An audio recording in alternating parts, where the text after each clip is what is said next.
We're going to talk about relationship jealousy. It can even lead to violence, or, for example, the O.J. Simpson case, it can lead to death. Game of Thrones, first season, the brother and sister are up in the castle, and the brother has to go and throw the kid off and to kill him. And even though it's evil, I feel kind of bad for the brother.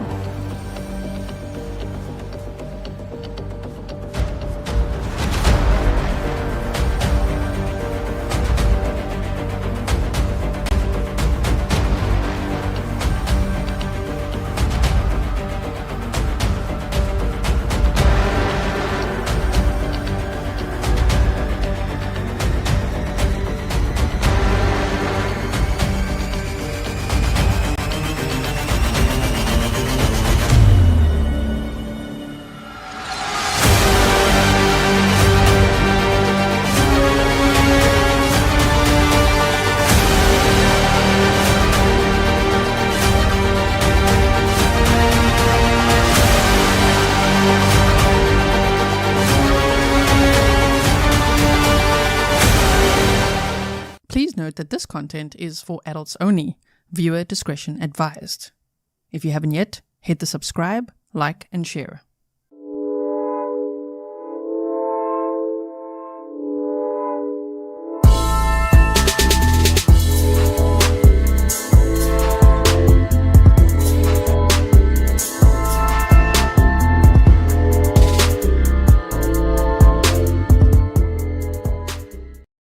Hello everyone and welcome back to another stream with me, Grizzly. This is Grizzly True Crime, and we are looking at the case of Dr. Amie Harwick, who was murdered in her Hollywood Hills home on February 14th. It was that night she came home, and then it clocked over to February 15th. So on February 15th of 2020, her obsessive stalker ex-boyfriend, Gareth Pursehouse, is currently on trial in California.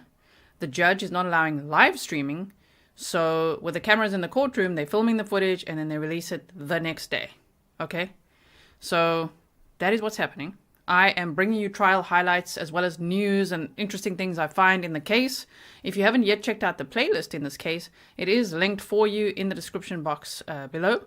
You could check it out. I would highly recommend checking out the trial prep, because we did that before the trial even started, so that you can have a good idea of what happened in this case, what's the background, who exactly is or was Dr. Amie Harwick, who's the dude that's on trial, all of that. Okay, so thank you so much all for being here. Really appreciate it. I've got some things to show you. We've got some trial footage as well to show you. So just hold on one second. My background looks a little weird. There we go. That's how we like it normally, right? Okay. So welcome to all my moderators. Thank you so much for everything you do. Some people ask, what is a moderator? And you can find that answer on grizzlytruecrime.com. Okay, there's a whole FAQ section. You can look at the contact me page as well. Thank you, moderators, for everything you do. Welcome to all my patrons as well as to all my members, and then all the original Grizzlies, the subscribers, and then all the new subscribers. I'm sure there'll be some that'll subscribe today as well. So welcome to you as well. If you're wondering where I'm from South Africa, and I live in the Netherlands, otherwise known as Holland. Holland's actually a province here, okay? But you guys might know it as Holland. So not New Zealand, Europe. Yes, so, okay, now, what will we start with? There's so much to look at today. I want to show you that Gareth Purshouse's dad also has stalking charges. Like, oh my word, the apple really doesn't fall far from the tree. In this case, what? Couldn't believe it. Thank you to everyone who sent that to me. I really appreciate it.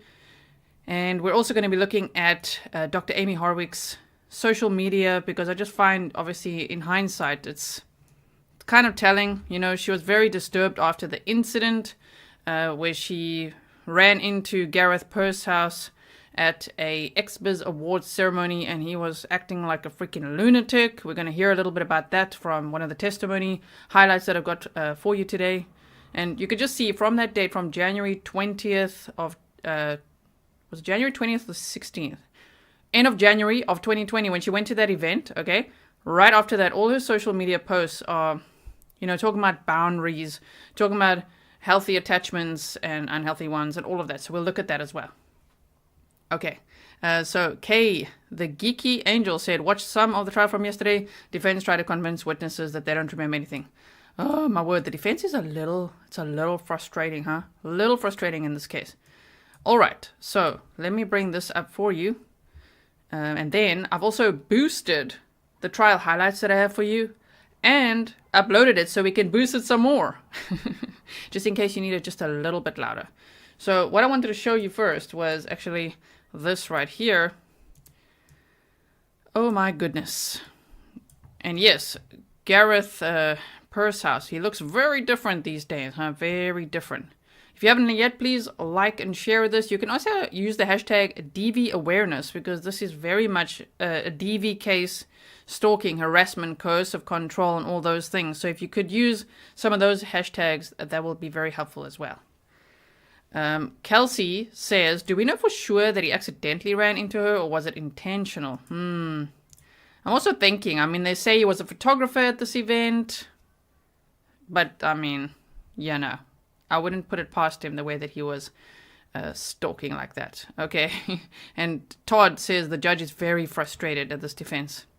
Right? So what I'm going to show you here this is now about the defendant's father. Okay. Which is, I guess, I was a little shocked, but I guess I shouldn't be, right? Like, I don't know. I just don't think you'd often see this. Oh, but what a case. So they say here, let me just go to the top. Vale versus Pursehouse. Let's just go to the factual and procedural background. On August 21st of 2009, Vale, okay, just go up, wait. So Deborah Vale, respondent, okay, that's the respondent, versus Paul Pursehouse, appellant, right? Appeal from an order of the Superior Court of San Diego County. There we got that, right? Paul Pursehouse appeals from an injunction requiring him to stay away from and cease contacting and harassing his ex-fiancée, Deborah Vale, for a period of 3 years. Are you guys gathering? Gareth Pursehouse's dad stalked his ex-fiancée for 3 years. Heather says, thank you for showing us things. It is my pleasure. So they say, as we will explain, Pursehouse's appeal lacks merit as it relies on the standards for issuing an injunction under the Code of Civil Procedure.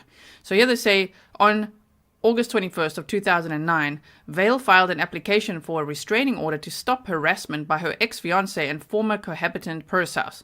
According to the forms used for the application, Vale filed it pursuant to the DVPA.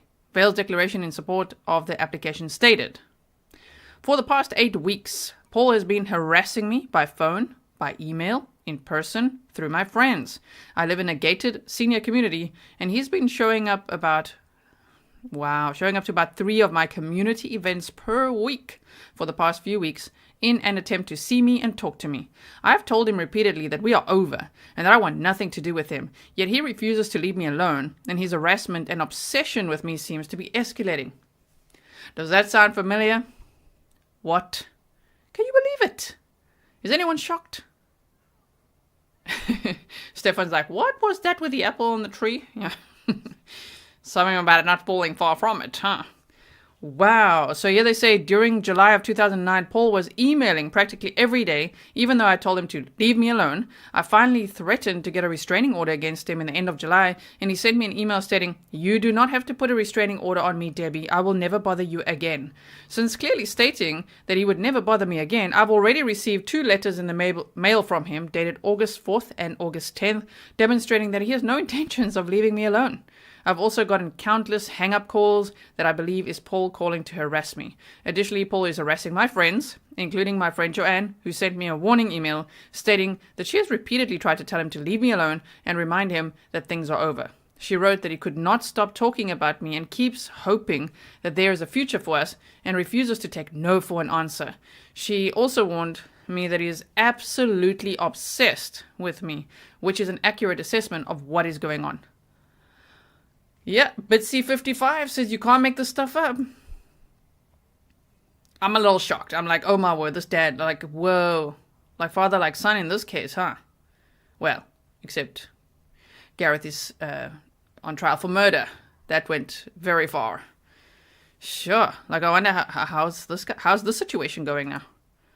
Oh my word. And so it's from 2009, right? They say Paul's been told repeatedly by me and numerous of my friends that I want nothing to do with him. He continues to harass me both directly and indirectly, and I'm sick and tired of it. I need this restraining order so that Paul Pursehouse is ordered to stop contacting me and stay away from me and my home so this harassment will finally end.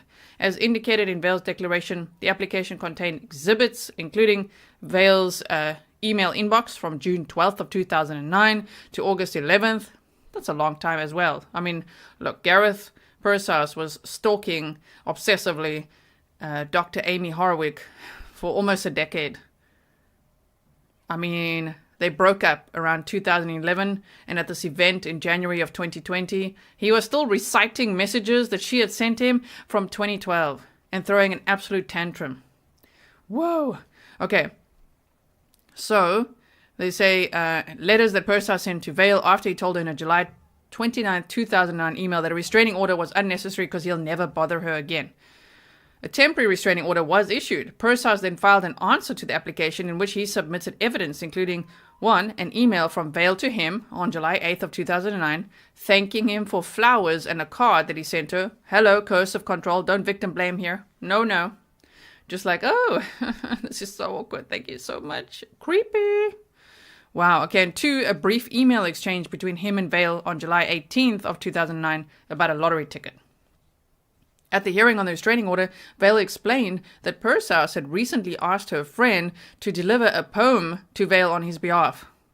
And we know that Gareth was outside of Amie's door singing songs, making her mixtapes. He taped flowers to her door and all sorts of things. Wow. Okay, so again about his dad, Pursehouse admitted at the hearing that he had been continually pursuing Vale, but he claimed he didn't realize that sending email was a form of harassment. He didn't realize? After saying, don't worry, I'll never bother you or contact you again. And then he's like, oh, I didn't realize that an email, though, was a little bit of a violation of that boundary. Like, you think. Oh, my word. 616 Love, thank you for being a member for 8 months. He said, thank you for everything you do. Gee, thank you so much. Really appreciate it. Now, Tina is asking, is the death penalty on? I'm still getting mixed information about that. They say because Gareth Pursehouse was lying in wait in Dr. Amie Harwick's house, that provides a special circumstance in which he could be eligible for the death penalty. But then again, California hasn't had that for a while. So, I don't know. I just want maximum punishment, even though I get it. Legally, he's innocent till proven guilty, but damn. These guys as well, right? They never just say, okay, I did it, end of story. No, they need to plead not guilty and put everyone through this. Oh, it makes me so mad. So he said, this is now Gareth Purshouse's dad, right? He said he claimed he didn't realize that sending an email was a form of harassment. The trial court issued a restraining order prohibiting Pursehouse from, among other things, contacting or harassing Vale for a period of 3 years. Wow. Here they say Pursehouse appeals the restraining order, arguing that the evidence before the trial court did not support a finding, as required by Code of Civil Procedure, that Vale suffered substantial emotional distress, or that a reasonable person would have suffered substantial emotional distress as a result of his conduct. Wow. He's just like, what? I'm appealing it because this is just... No. Purshouse's argument lacks merit because it's based on an inapplicable statute. The restraining order in this case was issued pursuant to the DVPA and not the code. Okay, so there's a whole bunch here. You get the gist. They say, we conclude that Purshouse's appeal is without merit. The trial court's granting this restraining order is affirmed. Okay, so that's what we have there, right?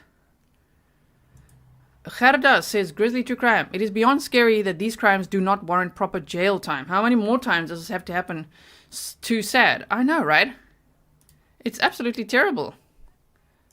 Let me quickly see something here. Okay. Gerda, I know, it's really, really scary. If you go to thelaurarichards.com, Laura Richards, her channel is called Crime Analyst. She's actually got some resources there, and I went to her stalking page because I did some courses with her on domestic violence, that also touched on harassment and stalking, as well as coercive control, and the coercive control knowledge was a life changer for me. I was like, oh, that's what that is. Okay. So it really helped. Now, if you go to thelauririchards.com and you go to the stalking resource, there's a whole lot of information there that you might find interesting. I'll link it for you in the description box afterwards. Okay, so now what I want to show you is I have put together a bunch of clips for you. Let me just resize this quickly. What I want to show you here is that there's actually been some misinformation about the restraining orders that Dr. Amie Harwick had.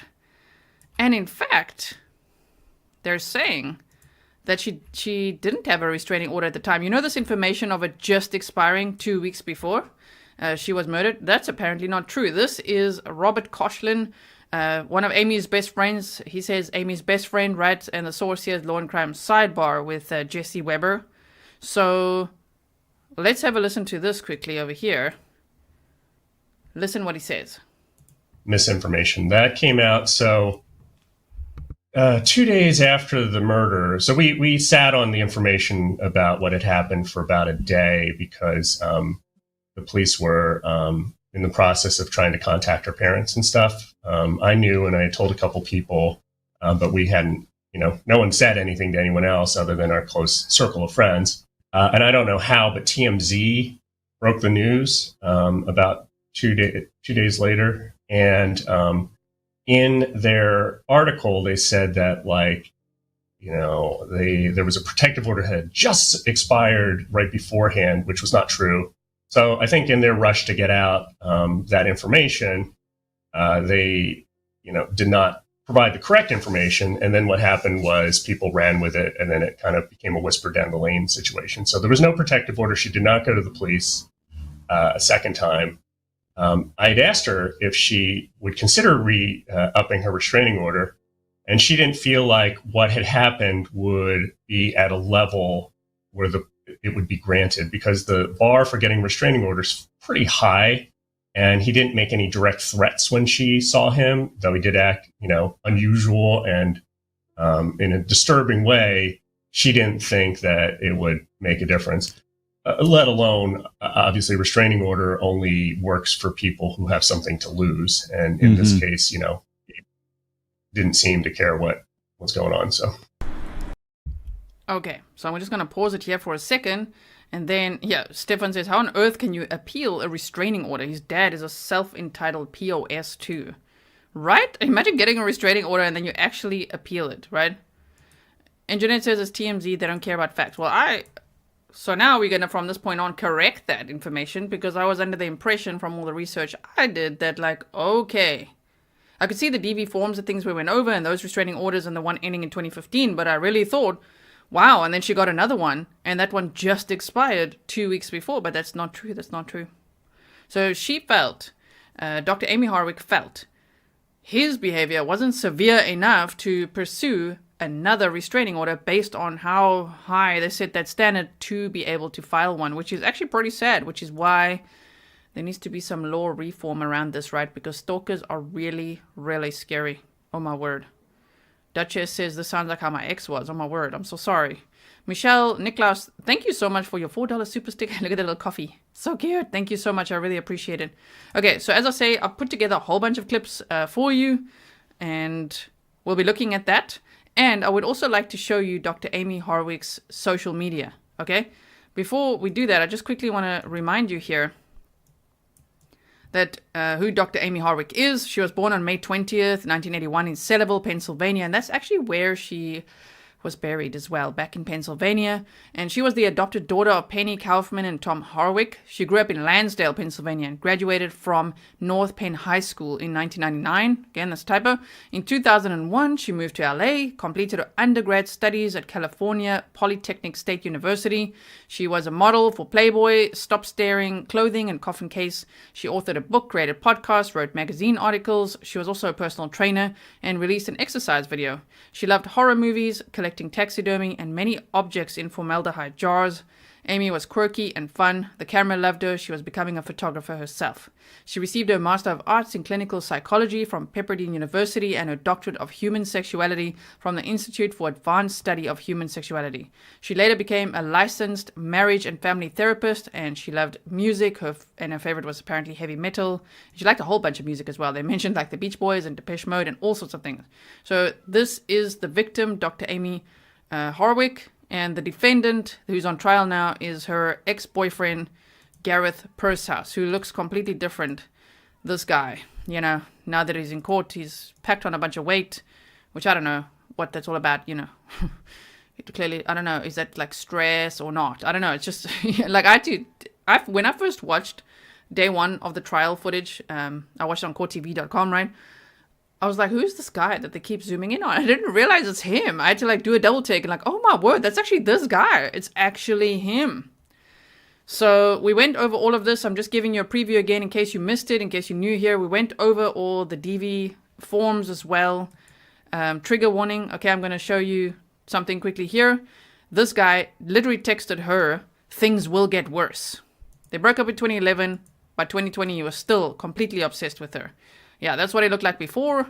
So you can see what he's going to look like in court now. Here's for the trigger warning. This is a DV case that escalated to stalking and this obsessive behavior, harassment, and eventually alleged murder. Okay, so absolutely terrible. Please share it. And I always, when we discuss a DV case, share the DV distress signal. Now, the other day in the comments, someone was saying it's not just a DV distress signal, it's a distress signal in general. But it was designed at first as a DV distress signal. Okay, this is what it is. I think it was designed by a Canadian group of women, from what I understand, like this. Okay, so if you see someone doing that, you need to either go to a manager in a bar or a cafe or wherever you are, okay, or call the police or something. Be very careful to intervene yourself because sometimes it can get very scary for you. Also, I just wanted to show you, for those of you who don't know, that Dr. Amie Harwick she dated Drew Carey and she was at some point engaged to him. They haven't really expanded on, especially in the CBS 48 Hours documentary, why exactly they broke up. I'm not sure why. And I don't think it's really important. People are like, why? But like they dated, they broke up. I know that she said in the relationship, he said that she was like, oh man, I wish you weren't famous. Because she felt like every time that they were pictured together in the tabloids and things, there were horrible articles written about her. And she had a suspicion that it was this obsessive ex-boyfriend doing that. So that event where she crossed paths with Gareth Pursehouse was on January 16th of 2020. He was a photographer there. She was attending it. She was, an author of the Woman's Sex Bible. And, she was a very well-known Hollywood family and sex therapist. So she was invited to this event. Very excited to be there. And we're going to hear from her friends that were there today in the trial clips that I've got for you. Well, how was it? Like, she arrived so excited. And then when she saw Gareth and how he was behaving and shouting at her and saying, okay, now, again, I'm going to say things that you might not usually hear me say. But he's literally like, you ruined my life, bitch. Like, he was shouting like that at her. And she's like, whoa, whoa, whoa. And she tried to diffuse the situation. She eventually spoke to him by herself, like pulled him aside, like, listen, we need to sort this out. It's really scary. So this is when they crossed paths after she had successfully avoided him for 8 years. They crossed paths there, which is why people are questioning maybe he meant to cross paths there. You could see him circled there as well. And that was on January 16th. On Valentine's Day, that evening, he broke into her house, lay in wait in her bedroom, and then when she came home after midnight, he attacked her. And she was thrown over the balcony. Of course, the defense is saying she climbed over the balcony and did it to herself because it's just like victim blame central. Like, oh my word, we snocked about it yesterday. We won't again today. But yes, there was manual strangulation. There was violence, assault, all of that. And then she was thrown off the balcony and then taken to the hospital where she then died. KJ says, hi Grizzly, thank you for being the best of YouTube. Most of all, thank you for you and all my Grizzly family. This guy aged poorly. He did awful things. Deserved life. Thank you so much, KJ. I agree, yeah. Man, goodness me. This guy. Whew. April Shaw says, great presentations, kind mods, and of course, Grizzly's hard work. Thank you so much. And Bernie Heaven says, love your ethics. Sterling work. Thank you, G. Oh, thank you so much. So the reason I show you guys the DV signal is so that we can keep on sharing it worldwide. It's a worldwide signal. Now, it can be used as a distress signal, but it initially was created as a DV distress signal.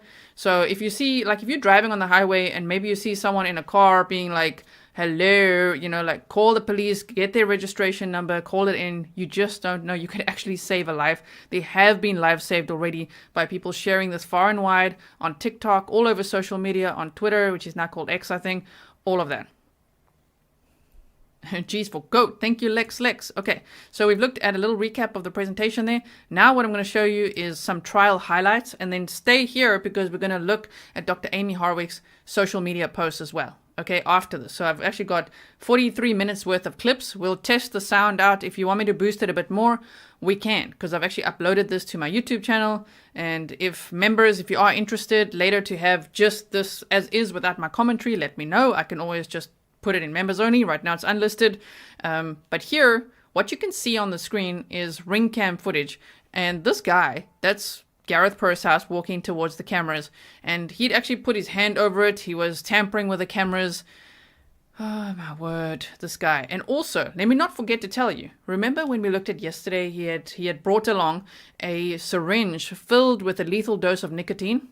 There actually was another syringe. They did go over this, I'm just reminding you. There was another syringe at his house with the same nicotine, that liquid lethal dose of nicotine. So, don't know what that's all about. Some people speculate that it would have been like he would have taken himself out. I don't know about that. I don't think so, and he didn't. Either way, he didn't. He ran like a coward and then texted a lady, "Morning, sunshine. What are you up to today?" Yes, that's what he did indeed. Okay.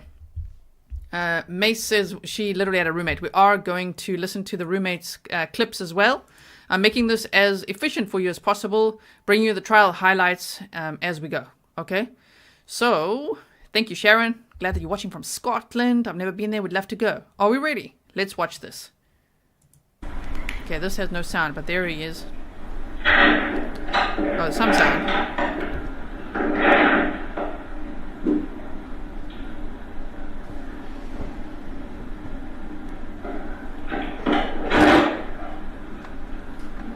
See the timestamp there at the bottom? Yes. And as far as you were concerned, initially seeing them walk away, I first checked in with my friend. You see, we could boost this a little more if you want, huh? So this is Dr. Hernando Chaves, Amie's friend and colleague, and he is talking about, this was from day one of the trial. They were the opening statements, and he's actually been on the stand twice, and here he's talking for quite some time now about the event, that January 16th, 2020 event, where Dr. Amie Harwick crossed paths, unfortunately, with Gareth Pursehouse, who was working there as a photographer and could not behave himself. Even though he was working there, he went ballistic when he saw her. So Dr. Hernando Chaves is going to be explaining it. For anyone who's new here, I put like a little write-up here for you so that you know what happened. And then I've also got a current picture of him and the before picture of him, just so you can see, yeah, it's very much the same person, even though they look very, very different. Okay, so let me just boost it a little bit. Okay. You called me and she told me this guy is freaking out on your friend.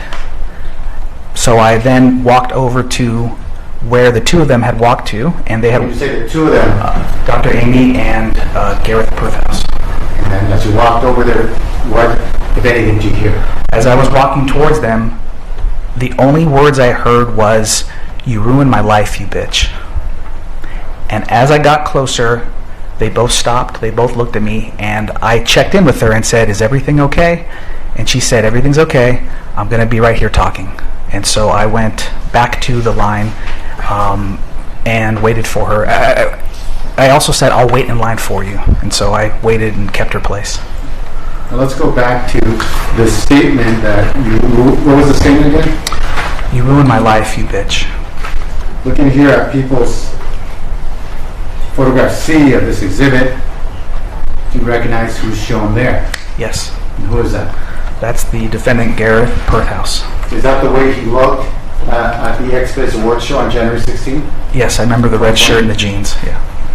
And so how would you describe, were you able to see his face when he said, you ruined my life, bitch? They were profiled, so they were looking at each other as I was walking up, so that they did not see me as that. I heard that. Were you able to see what his demeanor was when he said, you ruined my life, bitch? It was hostile and angry and elevated, and then when they both made eye contact that I was walking over, they both like put it back together. He calmed himself down very quickly in that moment. And then what happened? After I checked in and she shared that she was going to be there and talking, I went back to the red carpet and waited for about 45 minutes until I got closer to the entrance of the red carpet. And in the meantime, I was checking over at the two of them talking periodically, every minute or 2 minutes. Why were you doing that? I was concerned. What were you concerned for? The angry, hostile statement, if someone calls your friend a bitch, that was alarming to me. That raised a red flag for myself. And it was a red flag, right? I'm going to pause every now and then just to make some commentary here. Thank you all for being here. We're watching some trial highlights from the trial started on Tuesday with opening statements. So it's a day behind every time on Law and Crime and Court TV because they're filming the footage and they release it a day later. So just so you guys know, it's a holiday in America, I think on Monday, right? Labor Day? Am I right? Okay, so there's a long weekend for the jury, but tomorrow there will be more footage played from today. Today what they played was from yesterday, if that makes any sense. And steel guitar, it's my pleasure. I'm actually also hearing impaired, so I do empathize with you. And I also need the boost, okay? So off we go. And I wanted to make sure she was okay. So you kept a view of her? Yes, she was in the line of sight the entire time I was in the line. About how far away was she from you? 30 to 35 yards. And did you see anything happen during that time when you're watching her from that distance? Obviously, I could not hear anything else because I'm so far away, but I could observe nonverbal movements for both of them. I noticed she had her hands clasped together in her lap. Her two hands? Her two hands were clasped together, and she was seated in a way that was kind of leaning into the conversation. So she was, in my opinion, non-threatening and trying to just looked calm. The defendant, Gareth Pursehouse, had much more animated movements with the hands. So there was times where the hands went on the head, times when the hands covered the face and then were in his lap, bending forward into his lap. And there was just more movement to reinforce whatever was being said. And if the record could just reflect that the witness was placing his hands on the sound from the courtroom is not great. The sound is pretty weird, yes. I just really want to see if I were to turn that boost off just a little bit. I just want to see what it does like this because I've already boosted it. But the courtroom sound needed a boost, man. I don't know if you guys have watched the original. And I'm like, oh my word. Stefan said, "Thank you for the Grizzly boost. It was awful." it was awful, the original footage, right? So let's just have a listen to this quickly. his face a couple inches up. Let me know how it is. In front of his face, first above his head, then in front of his face, and then lean forward. All right, thank you. That's the defense. And Horrible what happened after statements. that? A bell went off to signify that the show was starting. So it's like a 5-minute or a 10-minute warning for people. What time was the show supposed to start? It's supposed to start, I think, at 8 o'clock, but they ran late, so it was probably closer to 9. And what did you do once the bell rang? Once the bell rang and I was very close to the red carpet, I just made the decision to walk over there and intervene and let her know, hey, the red carpet's about to close. This is your last chance. So I did walk up to them and I interjected and said, the red carpet is about to close. Do you want to come do your pictures? I've been waiting in line this whole time. And she said, yeah, just give me a second. And then I moved away to give them their space, and went back to the line, and then she came over about 2 minutes later. And before she came over 2 minutes later, about approximately how long had she been talking to the defendant before that? About 45 minutes. And how would you describe her demeanor once she left the defendant and met up with you? Totally changed. What does that mean? She went from initially coming into the show excited, talkative, enthusiastic, full of energy, as we all typically know her if you're in her life. And when she walked up to me, she was almost like a ghost. She was very stoic. Shame. So traumatized. So when she arrived at this event, she was so excited, all dressed up. It's what's called the XBiz Awards. And they say, if I look at just XBiz Awards.xbiz.com, they say the ultimate status symbol of success within the adult industry, the XBiz Awards, honor outstanding achievements in movie production, technology, and a whole bunch of other things in the adult industry. And of course, Dr. Amie Harwick wrote a book called The Woman's Sex Bible, I think it's called. It is still available on Amazon. I had a look to see, well, is her book still there, or did they take it down? What did they do? Because as we know, sometimes, like I was like, oh, her book better still be up, because like Chad Daybell's, oh my word, I think his books are still up. They should really take those down. Hers can absolutely stay up. Sure. So that's what it was. Let's continue listening to what happened here, but you can hear already the Gareth Pursehouse was very dramatic, as always, crying on the floor and throwing tantrums and shouting things and reciting texts from 2012. Oh my goodness. I keep thinking back to the word that felt right, and it feels like she was on autopilot. She was just coasting and moving through the motions of walking and taking pictures and talking, but... Objection narration at this point, Your Honor. That'll stand. Counsel, your next question? Yes. Was she able to take pictures on the red carpet? She did, yes. Looking here at people's photograph D. You recognize what's shown here? Yes. What is that? That is Dr. Amie on the red carpet. And it appears that she's smiling in the photograph. Is that correct? Yes. When she wasn't taking photographs, did she appear happy? No. Why would you say that? It felt fake. It would be like me smiling right now. I don't feel like smiling, but I could if I needed to. And that's what I picked up from her, a fake expression to get through the pictures and the evening. And so after she took pictures at the red carpet, what happened after that? She moved along the red carpet. I also took photos as well of her, and I was kind of with her the entire way. Then we moved to our seats as we had a table that we were going to be sitting at. Looking at photograph E, do you recognize what's shown there? Yes, this is the ballroom at the Marriott where the awards were held. And so would you have a table in this area? Yes, we had 2 seats at the table right in front of the picture. Looking at photograph F, you recognize what's shown here? Yes. Can you tell us what is shown here? That is myself and Dr. Amie seated together at the table taking a photo. Shame. A word. And so our key man is saying, what's the point of this trial? Unfortunately, I say unfortunately, everybody has the right to a fair trial. So that's the point of it. He has pleaded not guilty, and he's on trial, facing charges for Dr. Amie Harwick's murder. And that is what is happening. Yes, Al said depression isn't a defense. That's absurd and stigmatizing to millions of people who suffer from depression. I know. If you did not watch the opening statements with us yesterday, go and check out that stream. Because maybe what you're thinking is what we were all thinking and saying out loud. It might make you feel better. We were snarking it up of like, what? Okay, so continuing on. Is this a selfie? Or someone took this for us? It might be a selfie. Yeah, it looks like my arm. And so how would you describe her demeanor at the time now that she's at the table? Loss of energy, unenthusiastic, not talkative, a very different person than who arrived there. Did you see her take photos with friends? She did take some photos with people, yeah. And about how long did this show last?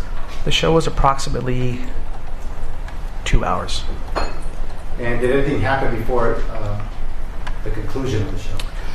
About 10 minutes before the show ended, and we know that it ends because there's a program, the defendant, Gareth Pursehouse, approached our table and knelt down next to Amie and spoke in her ear. Could you hear what he was saying to her? I could not. And did anything happen as a I mean, this guy, I just have to knock it up for a second. Like, he cannot get the message for 9 years. Leave me the hell alone, okay? Nobody is entitled to anybody else. There is such a thing as consent and boundaries. Earth to Gareth Pursehouse and anyone like him. So, even though she's so uncomfortable, he's thrown a tantrum, all of this, no. Now he's got to come to the table and kneel down and be like whispering in her ear. Like, oh my word. Makes me so angry. result of that? After they exchanged a quick conversation, she turned to me and said, "We're going to keep talking after the show." So what happened? So then the show ended, and she told me where she was going to be, which was the same bench, the same area where they were speaking before the show. And because that area had everyone leaving the ballroom was going to be walking by that area, it was very public, and she felt safe there, and we agreed that's where she would speak. Narration. Non-responsive. Well, the court will allow, not on that grounds, the court will allow to stand. So were you able to see where they went to go talk? I remained in the ballroom for some time. At some point, were you able to see where they went to go talk? Yes, I did go check on her. And what point was that? Maybe 10 or 15 minutes into the ending of the show. What did you see? I saw them seated at the same bench, continuing their conversation. How would you describe Amie Harwick's demeanor during that conversation? Very similar. I call it therapist mode. She was engaged, and you could see a de-escalation experience of her trying to navigate and calm the situation. Objection, speculation. Well, did you sustain, and unless you heard the conversation? Motion to strike. Well done. Did you hear the conversation? I did not hear any conversation. Okay, so you're basing that on what? Nonverbal observation? I'm going to sustain the objection. Motion to strike. It's stricken.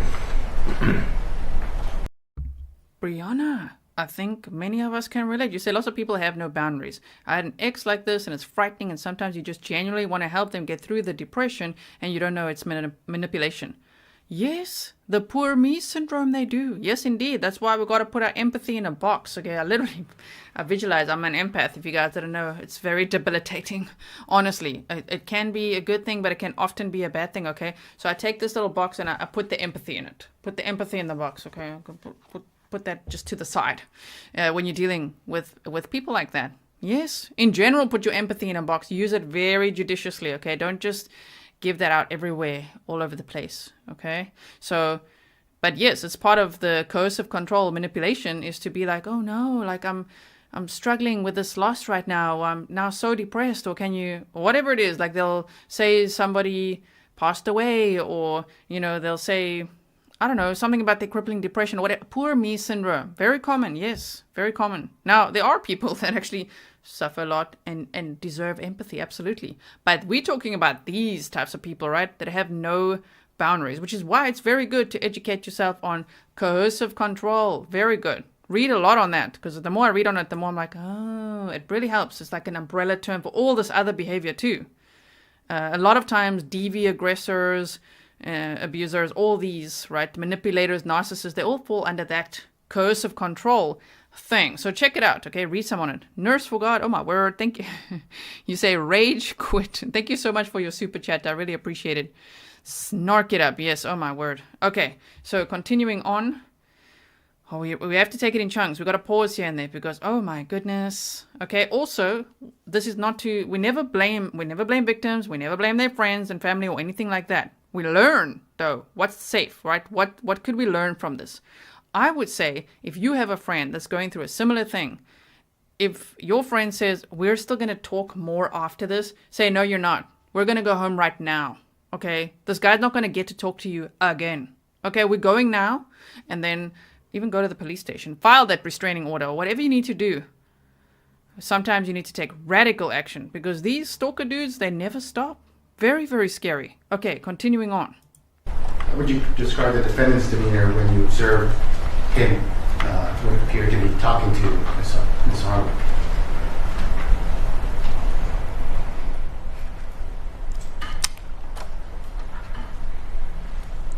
You know, in that moment, I just checked to make sure they were seated there and then went back to and left. So I didn't take a lot of time to see the nonverbal of their conversations outside of the two of them talking and leaning into each other. And the location where they were talking, was there traffic around it, people traffic?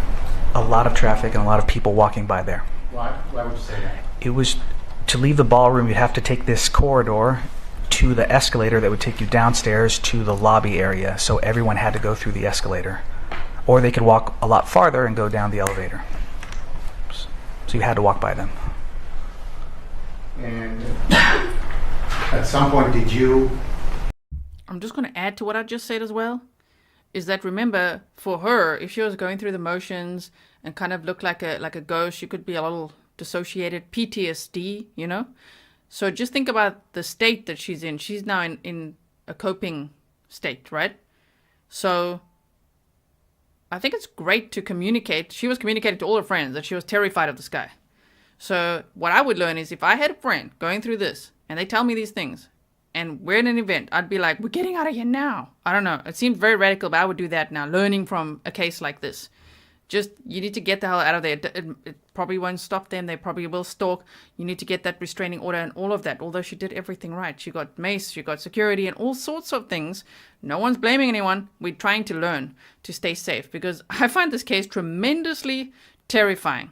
I think we all know what it's like when that anxiety or PTSD or CPTSD or whatever's triggered and you're kind of just floating around, going through the motions like, holy crap, I don't know what to do here.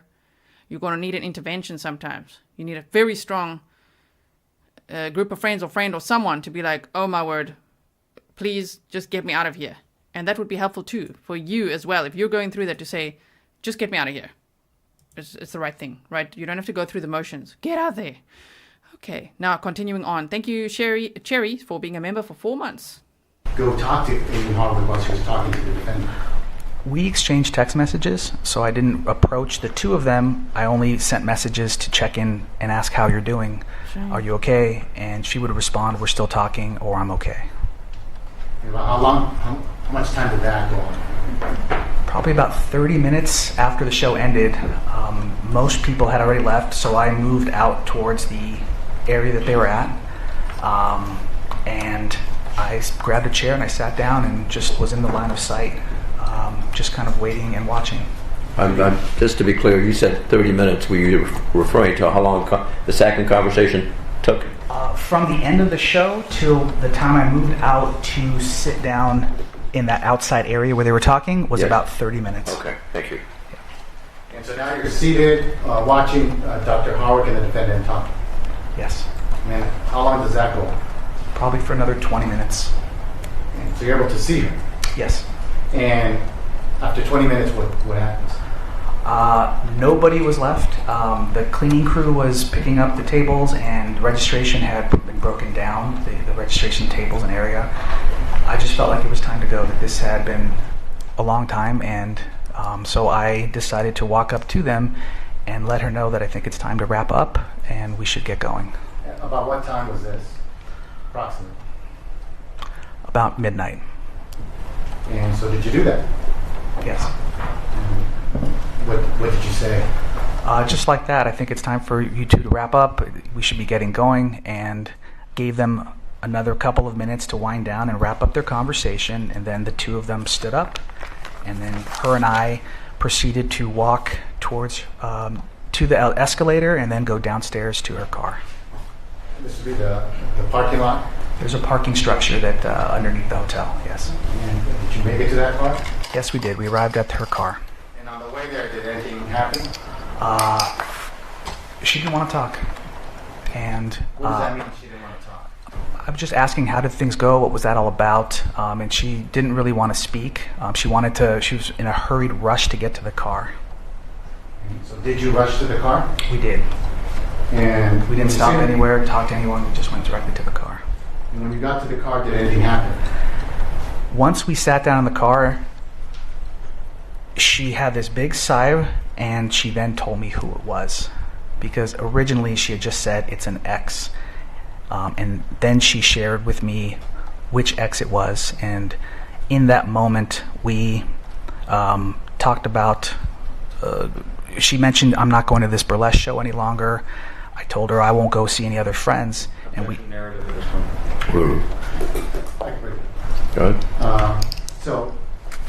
Go ahead. It was overruled. Sorry. It was, yeah. So we decided to go to a diner to talk. And before leaving the parking lot to go to the diner, did anything happen? Did she express anything at that point? She was scared and worried she was going to be followed. How do you know that? She told me. And both her and I both looked in the side mirrors and turned our heads to make sure no one was following us outside of the parking structure. Did she indicate to you who she feared would follow her? Yes. What did she say? Gareth. And where did you go after that? We got on the freeway and we went to a diner in Burbank called Bob's Big Boy. I think a lot of people recognize that. Around what time is this when you get to the Bob's diner, Bob's Big Boy? Approximately 12:30 a.m. While at the diner, does she tell you anything related to her fear that night? She told me the story of the interaction, of what they talked about, and her fear and her being afraid. Can you tell us what she told you in regards to her fear? She told me that she was scared, that she had long felt fear regarding this ex. Yeah. And did she tell you that whether anything from that particular night caused her fear? Because she had shared that they had not spoken for a number of years, this brought up a wave of fear. And a big part... Let me stop you there. Did she indicate to you whether she was going to take any precautions as a result of having this fear? A big part of our conversation was how to protect yourself from... Can you tell the jury what you and her discussed about her protecting herself? We discussed boundaries and a safety plan, and within that safety plan, we discussed having someone reinforce her locks both on her doors and windows. We discussed her getting mace or pepper spray. We discussed her getting a taser, and also the possibility of her purchasing a gun for protection. So she expressed to you that she felt those things were necessary to protect herself? Yes. And protect herself from who? From Gareth Pursehouse. And how long were you at the diner with her talking about this? About 2 hours. We left around 2:30 a.m. How did you feel about her telling you this, that she wants to get a pepper spray, a gun, and all that? Objection relevance? Interesting. How was her demeanor when she's telling you? Her demeanor? Yes. When she's telling you, she's thinking about getting pepper spray, taser gun, a gun. Very different than the Amie I knew. The Amie I knew had a lot of confidence and empowerment and strength, and she was frail and fragile and scared and worried. How long were you there at the Bob's Big Boy? Approximately 2 hours. And after that, what happened? After that, we wrapped up our meal. She dropped me off at home, but as we were leaving, I offered to stay with her, if she would like me to stay at her house with her. Okay, I'm just going to pause there quickly. Maurice from Australia says, I'll never understand why they cannot appreciate their partners when they have them. Then when it's over, they start all this crap and it ends in tragedy for victims like Amie. The thing is, exactly, but he was a DV aggressor of note while they were dating. While he had her, he abused her to no end. He did the usual isolate her. The friends and family were like, well, we haven't seen her for a while. Damn, she must really be busy. and she's got this new boyfriend and everything. And then eventually she started documenting her abuse, and we saw some of the pictures. It was horrendous. So I think for people like this, it's about control, absolutely about power over the person and control. Oh, it's just absolutely terrible. Shauna, you say 20 years ago I survived a very similar attack by an ex. Oro had just expired. Restraining order. This is very eerie for me. Thank you for giving me a safe place. It helps me. Thank you so much, Shauna, and I hope it helps lots of people. I find this case absolutely terrifying. I think a lot of us would. And yeah, there's a lot of Grizzlies here in the chat. Even if you're a lurker, a new viewer, that have been through things like this. So I'm glad we can all be here together to just observe, what happened in this case and see justice for Dr. Amie Harwick. Okay, continuing on. I was concerned and fearful for her. She was obviously scared and frightened, but also we're having these incredibly deep and painful conversations around safety plans and protecting herself. So I wanted to offer that, and I felt the protective instinct of that coming up for myself. And so when you offered that, what did she tell you? She told me she feels comfortable because she has a male roommate at her home, and there wasn't a need for me to stay over. And so did she drop you off at home? She dropped me off at my home, and then she went home. And we exchanged text messages when she arrived. And sometime after that, did you and her start exchanging other types of text messages? The next day, she sent me a few messages following up with both our conversation and also updates. I'll show you People's Exhibit 10, photograph G.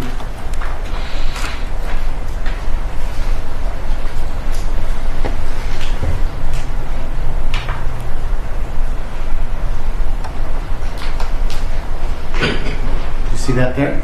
Yes, I do. And do you recognize what's shown here? Yes, I do. And what is it? This is Dr. Amie messaging me on January 17th, the following day after the awards show, that Gareth found her number online. And is this a text exchange you were receiving from Amie Harwick around January 17, 2020 at about 1:22 p.m.? Yes. And obviously some parts here are blocked out. You did not do that. I did not do that, no. But to get to this, for example, there appears to be one text with the date of January 17, 2020, 1:22 p.m., and then there's another screenshot of a text in the middle. Do you see that? Yes. Whose text message is that? Amy's messages are on the left, which are not blacked out, and my messages are on the right, which appear to be blacked out. And ladies and gentlemen, the reason it's blocked out is the court has ruled on the admissibility of it, so you're not to speculate what it was and the reasons why it was blocked out, if you would. Okay? Go ahead, Councilman. Okay. And is this the message you received from her around 1:22 p.m.? Gareth found my number online and messaged me. I told him I didn't want to talk and wished him the best, but his response was still obsessive and scary. Handyman comes tomorrow for more locks on my windows and ordered pepper spray. Yes, that was Dr. Amy's text message to me. And you gave her a response? Yes, I did. Okay, and then she texts you back after that, what appears to be on the right side. Thanks, I sent a boundary text, and I'm not responding after that. He keeps texting me and it sounds unstable. That is Dr. Amy's text message to me. Your Honor, may we briefly approach? What I thought was Amie cleaning it up. Okay, so that was the testimony. I hope that you heard and saw those text messages from her friend, Dr. Hernando Chaves, Amy's friend and colleague. Now, what we have coming up, I can actually go back a little bit here. Let's just look at those texts one more time. So, Amie texted her friend, Gareth found my number online and messaged me. I told him I didn't want to talk and wished him the best, but his response was still obsessive and scary. Handyman comes tomorrow for more locks on my windows and ordered pepper spray. And then she said, thanks, I set a boundary over text and I'm not responding after that. He keeps texting me and sounds unstable. And this was apparently on January 17th of 2020. And on Valentine's Day, that evening, I wonder if he was like assuming that she was out on a date or something, with a guy. She was actually out with her girlfriends. They went to a burlesque show. They had a great time. They took lots of photos. She was so excited for this. And then she came home after midnight. And yeah, Gareth was apparently in her room waiting. And then all hell broke loose. So we're going to hear now from the roommate. So let's just go forward a little bit here. This is her roommate, Michael Herman. Okay, so he lived on the first floor in the house, and he heard the sound of initially when I read up on it, they said like a plate breaking, or like he said like a glass platter falling or something, and then he thought, well, maybe that's the sound of Amie cleaning it up, and he was kind of drifting. He was sleeping, right? So he heard the sound, and he's like, okay, odd. But that was obviously when the intruder broke in and then waited for 4 hours in Amie's room. Isn't that scary? My word. For about 4 hours, what they say, he waited in her room. The lying in wait is that special circumstance which could get him like maximum charges, right? So we're going to now hear from the roommate. He heard big commotion, screaming, shouting, Amie screaming in terror, and he decided to run out and go and get help. So he went to knock on the neighbors' doors and eventually found someone out on the road and asked them to use their phone and call the police, and the police came over. But by then, Amie had gone over the balcony and was unconscious on the ground floor and struggling to breathe, and the ambulance came, took her to the hospital, and she died at the hospital. So, yes. Rando says the roommate went and got help as he should. Leave him alone. Geez. Exactly. I was wondering if people are going to go for him or not. I just really hope you don't. Let's not do that. He went to go get help. You could hear this is absolutely horrendous, whatever's going on there, so he went to go get help. Okay, so let's have a listen. Bedroom. I have she texts you back after that, right side. That is Dr. Amy's text message to me. We went back a little bit. What I thought was Amie cleaning it up and walking over my bedroom. I have a 3D video still showing the front of two properties. This marked people's next in order, number 18. Yes. There's 18. All right. So you heard it sounded like something was clean, or that Amie was cleaning it up? Yeah, it sounded like, it was footsteps coming from the area where it sounded like the glass dropped, which sounded like the living room, and then steps came towards the kitchen. So I just assumed Amie had cleaned it up and was carrying it to the kitchen. So at this point, you didn't know whether Amie was in the home or whether she had gone somewhere? No, yeah.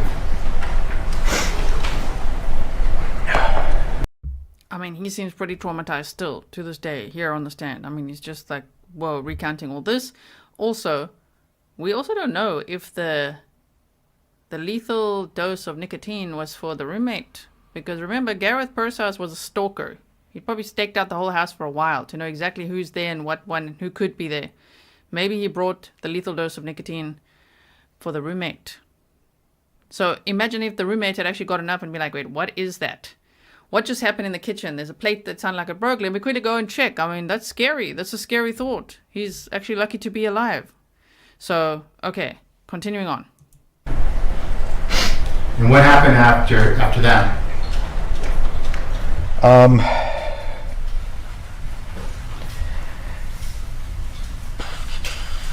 I mean, did you go back to sleep? I might have checked some emails, might have watched some TV and dozed back off. There's what? I said I might have watched some more TV, watched some TV, or used the bathroom or got something to eat and then dozed off eventually. it's speculation. It might Right. have. All right, and the way he's responded is speculative, so I'll strike it. You don't exactly remember what you did, sir? In general, I do. All right. Yeah, I mean, We just don't want you to guess. well, So if you don't know, just say you don't know. I ate, I watched some TV, and I slept. Okay, you're sure of that. Yes. And so after And you used did the that, bathroom. did something else happen? Did something else happen when I Did did something cause you to wake up or for you to do something? that? Well, later that night,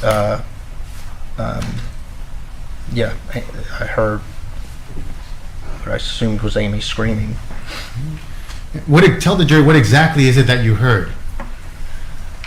It sounded like Amy's voice screaming, like blood-curdling screams. Shame. I feel sorry for this guy. Oh my word. Like, this is hard. I mean, and yeah, the public does not need to make him feel any more guilty than he already feels. You can just feel how he's sitting there and just like thinking. He must have gone over in his mind over and over again what else he could have done. But he did the best he could. He heard, as he said, I really, that phrase, oh, it always gets me, blood-curdling screams, like, oh man, but like terrifying screams and a huge commotion. So he immediately ran out. He actually, when he broke through the gate, I think it cut his arm as he was breaking through there and just trying to get out and then going to the neighbors and knocking on all the doors. I think he knocked on 3 neighbors' doors. He did everything he could, found someone on the phone. They called the police immediately and they came out. So the race letter says similar events to Idaho 4, heard something but thought it was the roommates goofing around. Exactly. That's a very good point as well. Yes, exactly. Could you tell what she was screaming? It was just loud. It screams. I thought she saw a mouse, literally. Like, as crazy as that sounds, that's like the only time I've heard a girl scream like that. It's like, it was, yeah. What was so distinctive about the way it sounded to you that Amy was screaming? What was so distinctive about it? Well, it threw me because she wasn't being jostled. Like, she was screaming from one place, so that's kind of what made me take a little while. I'm like thinking she saw a mouse or something. I'm not, it's not moved. It's not moving, being jostled. That's what threw me. It took a minute to. I don't know how else to describe it, but it was blood-curdling screams. It was just. Well, let me ask you this. Were you asleep when you first heard the screams, or were you awake when you heard the screams? Oh, I was asleep. So the screams woke you up? Oh, big time, yeah. What do you mean by big time? Well, yeah. I woke up, like hard and quick, like adrenaline pumping a little bit. And you said they were blood-curdling screams? Yeah. Okay. What else were you able to hear?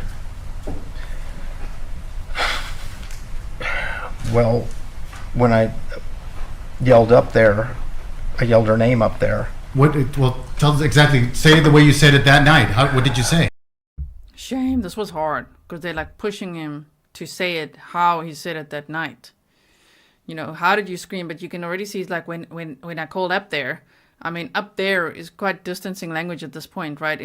I was just shouting up there, trying to call her, trying to be like, what's happening? He was freaked out, And I don't know why people feel like if there's someone else in the house, they should not be freaked out at all. Just go in there, attack the perpetrator, and just get it. I mean, like, whoa, people. We're all just human. You don't know how people are going to respond to trauma. This guy was freaked out. Like, what is this? He's asleep. He's hearing glass breaking. That's obviously when Gareth broke in. And then later, it's like, whoa, like he's sleeping again. And it's like, oh my word, what is the scream? What is happening? He's shouting for Amy. He realizes there's something so wrong going on up there. I'm going to go get help. Okay? So I don't know why anyone would ever fault him for that. Let's not do that. I think he did a great job. You know who didn't do a great job? Gareth. Focus on him. If you have some anger to channel or someone to blame, it's this guy here. Even though he's innocent or proven guilty, I get it, all of that. His DNA was under Amy's fingernails. We know about the past charges and all of that. Yes, we get it. Innocent or proven guilty, all of that. Well, we're here watching, waiting for justice to be served for Dr. Amie Harwick, aren't we? So just remember, this is the guy at fault. Okay. So continuing on. Well, it took me a minute to realize there was something really wrong, and I walked to my door and I just yelled up there, Amie, just yelled. Well, how about you yell it the way you yelled it that day? Amie! And when you yelled it that way, was she screaming before you yelled it that way? Yes. And where were you standing when you yelled Amie in the fashion you just did here in court, which sounded loud? Where were you when you yelled out Amie the way you did here in court? Yeah, I think I was in my doorway when that happened. Can I have another exhibit with pages? The photos? Yes.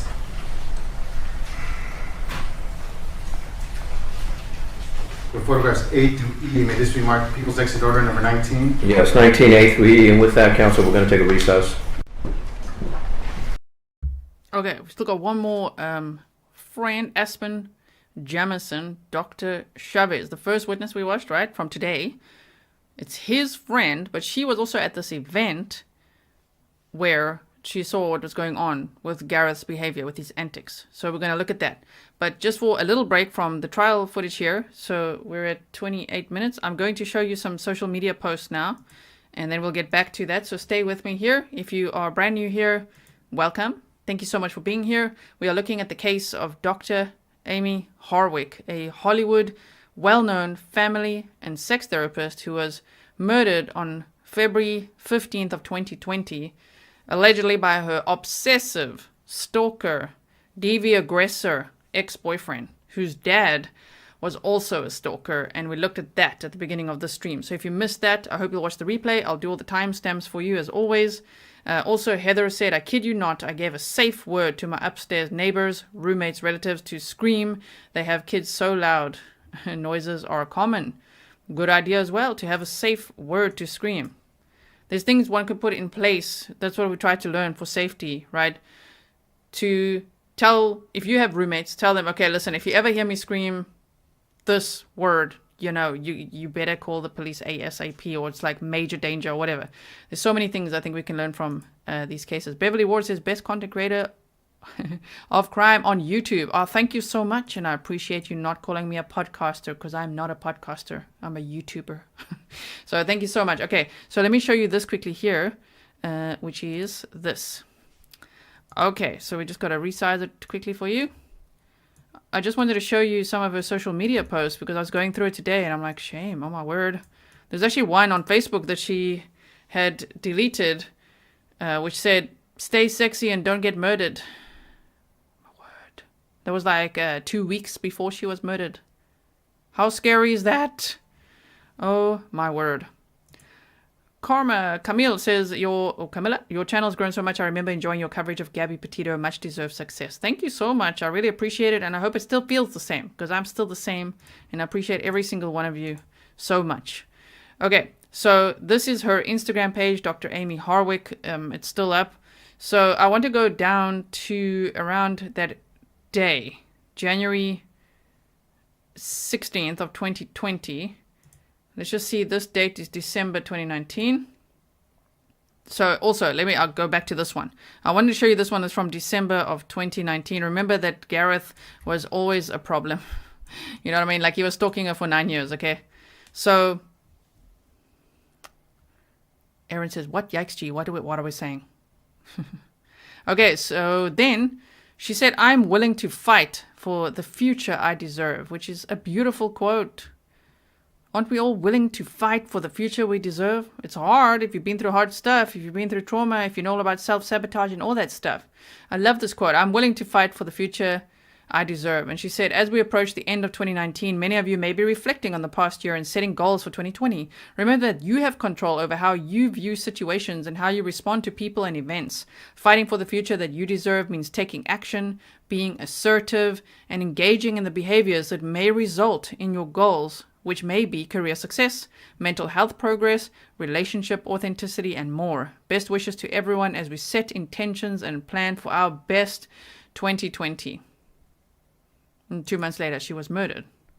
She said, do you struggle with the fear of flying? Well, many people do, and that's why I made this video, so you can go check this out. She does have a YouTube channel as well. I did link everything on Patreon already, so if you're on Patreon, you probably already saw it, as well as, oh my word, Gareth Purshouse's attempt at comedy. It's also linked in the first live stream we did on this case. It's horrendous, okay? Oh, Aaron says, the post from Amie G. Yes, yes. Gareth's attempt at comedy is horrendous. Oh, my word. So, I dare you to watch it, okay? It was on a show called Kill Tony. So, there's coping strategies there. Now, this was from January 7th of 2020. She said, have you watched my latest YouTube video on how to cope with your fear of flying? Link in bio. So, that's from, January 7th of 2020. January 10th of 2020. I'm starting an 8-week process group. Space is limited. The group will be for sex workers that have worked as a performer in the adult industry recently, which could include webcam, film clips, and more. So she was empowering them as well and teaching so much. So this Gareth, oh my word. Okay, here she said, January 11th of 2020. I spent the last couple of days at a trauma seminar for clinicians presented by Bessel van der Kolk, is how I would say it here in the Netherlands. If he's in America, probably going to be like Bessel van der Kolk. Here, that's a Dutch origin surname, I could tell. It's van der Kolk, okay? The author of The Body Keeps the Score. Oh yeah, I've heard of that book as well. Yeah, I've heard of that book. That's a trauma book, right? Okay. Archimane says, thanks for your great coverage. Thank you so much, Archimane. Really appreciate it. And so they said the author of The Body Keeps the Score. He presented studies on everything from trauma response in the brain and body, treatment modalities, and the ethics of clinicians in terms of diagnosis and client work. I highly recommend his book, whether you are a therapist, a person who has experienced trauma, or simply just a human. Man. Okay, and we're continuing on here. She said, start of the new year this month by being mindful and re-establishing your best habits in your personal, professional, and emotional life. And that was from January 14th of 2020. I'm just going through everything from then towards the time when Gareth was in her house, right? When she was murdered. Okay. Thank you so much. Amy Ellison says, I mentioned you on any channel I visit and you are well loved and respected. Thank you so much. So here Dr. Amie Harwick said it was an honor to be part of this episode's adventure for Minor Adventures. At his first live show, in every episode, he introduces an experience with his guests, and this experience was a taste of couples therapy. Of course, this was more for entertainment purposes, but it was a great opportunity to allow the people she tagged to discuss some challenges about being new parents and how that affects the relationship. We discuss everything about how the brain changes after a baby's born to relationship theories by Gottman. Check out the episode. So the reason I'm also showing you this is because, especially if you were here from the Gabby Petito days, we went over all of Brian Laundrie's social media posts. We went all of Gabby Petito's social media posts. We go over all things. I haven't actually found freaking Gareth's social media post. I'm not sure if I'm ready for that. Oh my word, I'm going to get so angry. But we are looking at Dr. Amie Harwick's social media posts, just to see what she posted leading up to her last day on Earth. And it's sad because she was teaching so many people to set boundaries, to be empowered. Remember, she was a therapist, right?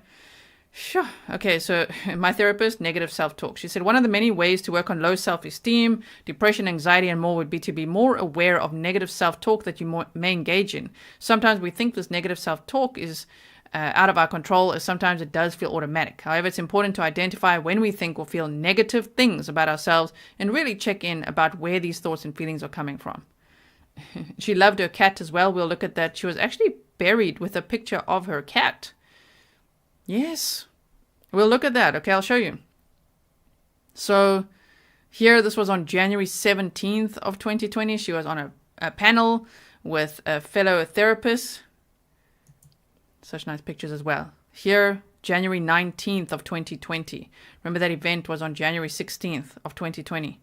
She said, there are behaviors that are proven to strengthen relationships, and there are behaviors that you can choose that disrupt connection. Sometimes we think it's just not working. However, our conscious choices lead us to feelings of love and connection or distance and turning away. Here's a brief list from Rising Woman. For more on this, check out Gottman Institute and their studies on relationship successes and challenges.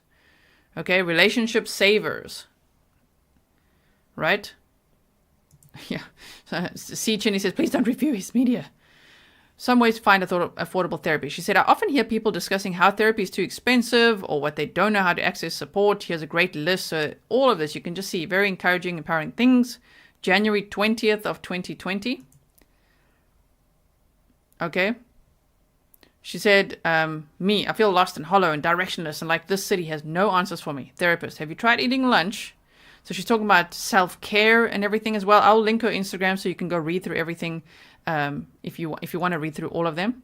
Here on January 23rd of 2020, she said it was an honor to be able to support Pineapple YSW at XBiz Official, as they were honored for their work to support mental health services in a stigmatized population.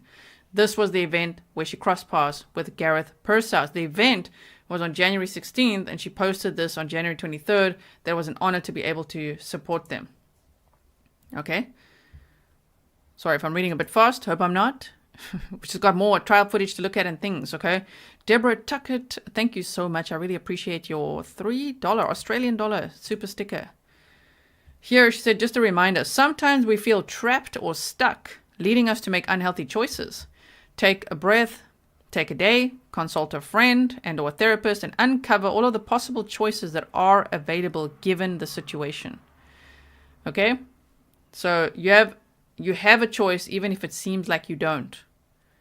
So you see what I'm saying? I think she was processing a lot of things herself, of course, after that very disturbing event where Gareth was absolutely violating her boundaries and acting like such a maniac that she got pepper spray, she got increased security, she was getting the handyman to put more locks on her windows and all those types of things. She said, often if someone is giving you a hard time, it's because they're having a hard time. Now, I know that saying this is hurt people, but also don't. How about you don't hurt people? You know when people say hurt people, valid. But put your empathy in a box and hoof them in the teeth away with your boundaries. No thank you. Okay. So we've got to be very careful with that empathy, right? She said, I'd like to assume that everybody's doing the best they can with the tools and information that they have. That may not look healthy, productive, or desirable for you to be around. However, it's okay to assume that others are acting out or acting poorly. They are probably having a hard time and doing the best with what they know to be true for themselves. That being said, it's up to you to set boundaries with these particular people, situations, and behaviors. Boundaries can still include compassion from a distance. Don't you think she was processing that? I think so. Angie Bieneman says, thank you. Thank you so much, Angie. I really appreciate it. Okay. So, I mean, all valid lessons. I myself have had to learn a lot of things, okay, from especially all these cases and everything. And here I'm like, all valid, okay? Hurt people, hurting people. Just stay away from them, though. Toxic. Stay away from toxic people. No empathy for them. Boundaries. Cut off communication and all of that, right? So, well said, but unfortunately, how sad. This guy had no sense of boundaries, just pure entitlement and abuse, right? Angela Carpenter, really appreciate it. Thank you so much. Okay, so that was on January 27th of 2020. Here she said simple relationship rules. Communicate, be honest, be loyal, act as a team, okay? With so many relationship books on the market and advice everywhere you turn, sometimes it's difficult to pinpoint what guidance to go with when it comes to relationships. The basics are simple. Honesty, attunement, turning in, trust, empathy, loyalty, and resiliency are all components of what makes a relationship succeed. Because you can't change your partner, think of these concepts and ask yourself how you can improve these ideas within yourself. The goal is to make yourself the best and most healthy partner so that not only will you be emotionally available to a relationship, but so you can spot when a potential partner does not bring these qualities to the table that you need. You know what I mean? I know it's lessons for many people, but even for him, you know what I mean? It's like, and Gareth, are you reading? Because we know he was stalking. You know what's scary? Is that he was probably reading all this with his own beady eyes. That's a scary thought. Yeah, definitely didn't register. It went like right over his head. January 29th of 2020. Trust is essential for both romantic and platonic relationships. Review these pointers for a reminder of what establishes and maintains trust. The one that stands out to me is proof of alliance. Having the back of someone you care for is so important and often disregarded as being of utmost importance. What stands out to you? Yeah, all of these things. It's not what Gareth was. And here is also from a YouTube channel, Relationship Skills. You can learn from BDSM or kink. I don't know if you guys have seen it. I've watched quite a few of her videos on her YouTube channel. I will link it for you in the description box afterwards. You can just go Dr. Amie Harwick and use the filter button on YouTube to filter for channels and you will find it, okay? So there she's talking about the video again. And this was, I think this was, let's just see, was it the final post? Shame. Not quite, not quite. We're almost there. We're just going to look at these. So she said, check out the podcast that got released today by my two friends. Their podcast, Datey Ladies, examines a new relationship book every week, like a podcast book club for dating and relationships. Remember, podcasts are audio only. Okay, so you could see me and my face and all my visuals and things I make for you. Yeah, I'm a YouTube channel. Just reminding you. If you're on Patreon, you know what I'm ranting about. Cherry says, or Sherry, wonder if she blocked him from her Facebook so he wasn't able to read her words with these beady eyes. He will still find a way, I'm sure. These stalkers always do. There's always a way. Oh, man. Okay, and so here she said any relationship you have that could get ruined by having a conversation about your feelings, standards, and or expectations wasn't really stable enough to begin with. This was on February 10th of 2020. 4 days and a bit, she was murdered just after midnight, after February 14th. Valentine's Day, great day for her. Spent the day with a friend, then went out with all her best girlfriends. They went to a burlesque show. She got home after midnight, and there was Gareth. So February 10th, right? I sometimes hear both friends and clients discuss fears about verbalizing clarification, thoughts, or feelings in both romantic and platonic relationships. She twice mentioned platonic relationship. Like, okay, bro, like you're so far in the friend zone. It's just like, stay away from me, right? Oh, this guy. Anyway, and so she said, I hear these people say that they are fearful that they will lose a relationship if they cautiously and respectfully discuss a concern. Communication, assertion, and authenticity are parts of a healthy relationship. If these qualities trigger a partner or friend, that's an indication that the relationship may be less healthy or sustainable than you may think. Yes? Here she said, sexuality is at the core of human personality. It's not what you do, but who you are. And as you know, she was a well-known Hollywood sex therapist, posted February 11th of 2020. I often hear misconceptions about what I do or the type of clients I work with. I choose this area because I believe that our sexuality and sexual identity influence how we perceive and engage in the world around us, from romantic relationships to our professional choices. Sexuality is more than intercourse. It's who we are as humans, how we exist in the world, and how we show and receive love. That was on February 11th. February 12th, you cannot move on until you accept this. Again, you see, with Valentine's Day coming up, many people may be reflecting on past relationships. More often than not, when a relationship ends, one or both partners may feel that they have not had what they feel is closure. Moving on, moving forward, and taking care of yourself after the end of a relationship often means accepting that you may not have the ideal closure. Making peace with this takes time. Don't you think that that's also like, just still, it could be generic messages for her audience, for everyone that she works with and all, but I'm like, damn, I'm thinking also subliminally for freaking Gareth. So she said, you cannot move on until you accept this. You will not receive closure in every situation, but you can create it for yourself. Most of what other people do is about them and not you. Some things cannot be explained. Some people won't apologize because they can't. You cannot change people no matter how much you think they need to change. People change themselves. And then, I think this is the second last post on February 13th of 2020. I quite like this. She said, let's stop falling in love. She said, this hurts when you hit the ground. And start collaborating in love. With Valentine's Day coming up tomorrow, let's take time to reflect on our ideas of romantic love, how it occurs, and what it means to us. Throughout time, literature, and art, we see depictions of falling in love, complete with Cupid shooting us with his arrow, forcing us to fall into this emotion. That's a narrative that hasn't always served us well. Remember that time spent with someone, eye contact, shared experiences, mutual positive regard, and sexual connection leads to attachment and bonding. let's remember how much control we actually have over the partners we pick and how we move forward in our romantic relationships.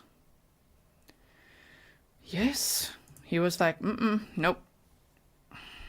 Didn't want anyone to have her, huh? Speculatively. And then she said platonic love is important too. This was a post on February 14th of 2020. Last post.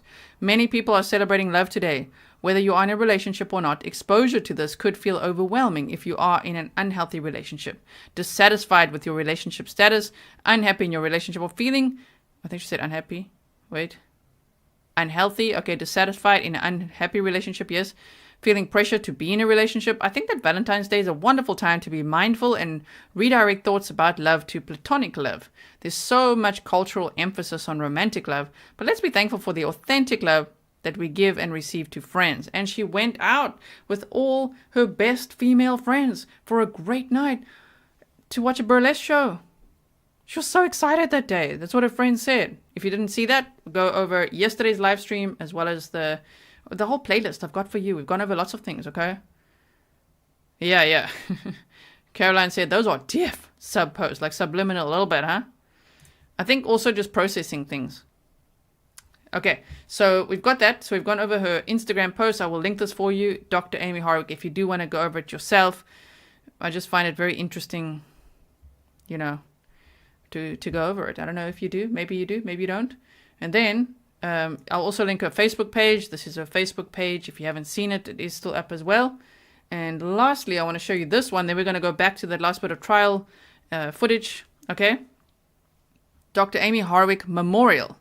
So they say a project to create a bronze memorial dedicated to the legacy of Dr. Amie Nicole Harwick and to victims of domestic violence. Okay. So I'm going to link this for you as well. I found it quite interesting. And if you were here at the beginning of the stream, the friend, Robert was his name, I think, right? The friend that one of her best friends said that TMZ ran with the restraining order, just expiring, which wasn't true. Apparently it expired in 2015 and she didn't get another one. That guy, I think that guy is running this because he talked about it there as well.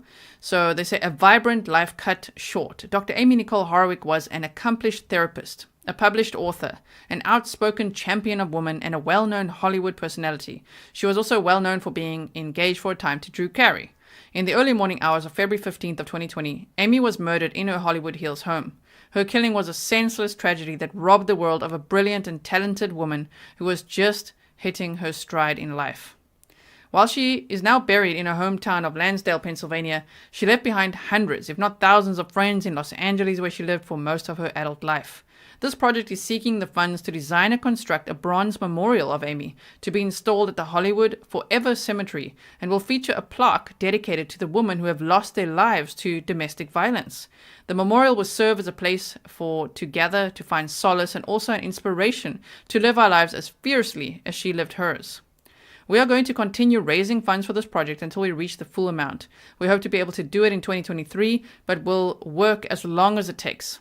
This website has detailed information about the Amie, the project, the plan, the team putting this together. There are also links to media coverage to her case. So I'm going to link this for you. You can donate, you can contribute. This, obviously, there was the pandemic, so it slowed down their progress, is what the friend was saying on Law and Crime Sidebar with Jesse Weber. So, but I found this very interesting as well, and I wanted to show you quickly. Is it this page? Wait. Okay, wait. Look at her cat. Marquis. Oh, no shame. So there's a whole lot here about Amie as well. You can click on make a donation. I just want to see, where's that? There's like a... Here, this is the memorial they want to make. The memorial statue design. They've got this Hollywood Forever Cemetery. And if I just scroll down... Here, look, they say style references. Amie lived and breathed style. Further, she loved to have a photo taken constantly. One thing that many of her friends remarked about her passing is that they were grateful that she always wanted to take photos at every outing and get together. She was buried holding the painting of Marquis that is shown.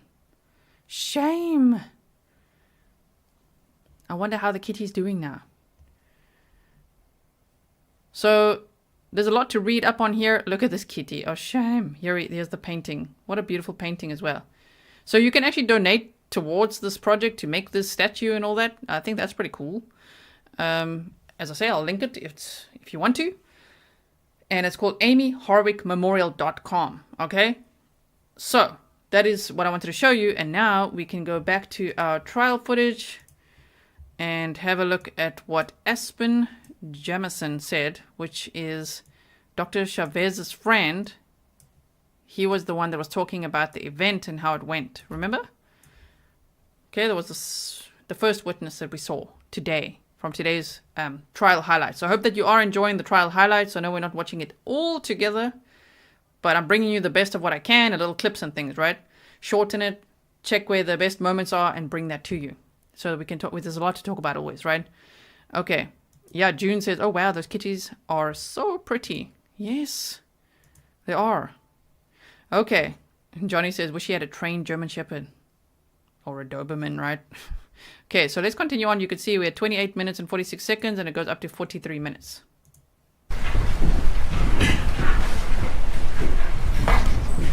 All right, Counsel. Sure. So just to repeat my question, about how far away was the bar from the area in which you had stopped to speak to Dr. Chaves and to Amie? About 30, 40 feet. Now, you said that, if I'm recalling correctly, since we walked away, that Dr. Chaves went to actually go and get you a drink? Yes. Now, when you... Again, remember, I'm shortening this. I found the highlights of this witnesses' statements to bring to you. So if you want to watch the full thing, that's on Law and Crime Network, okay? Or courttv.com. Yes. I've actually been watching it on Court TV because they have it first on courttv.com. And then later, Law and Crime publishes the full day. They're actually quite short though. It's like 2 hours, 3.5 hours, all of that. Anyway, but I'm bringing you the best of what I can, all the little clips. And just to remind you, this is Aspen Jameson, Dr. Chaves' friend, who was then acquainted with Amie at this event. And so she was standing there with Amie making small talk while Dr. Chaves went to go and get them some drinks. And that is when, you're going to hear it now, that is when Gareth intercepted and started throwing a tantrum. So we're at 29:14. I'll just go there now. This is Dr. Hernando Chaves, Amie's friend and colleague. So he knew this other witness, Aspen, that we're going to look at now, okay? Which is here. Yes. Okay, this was the XBiz Awards.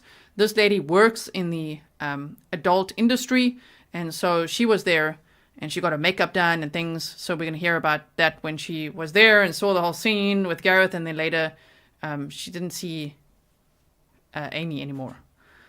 Okay, so continue on.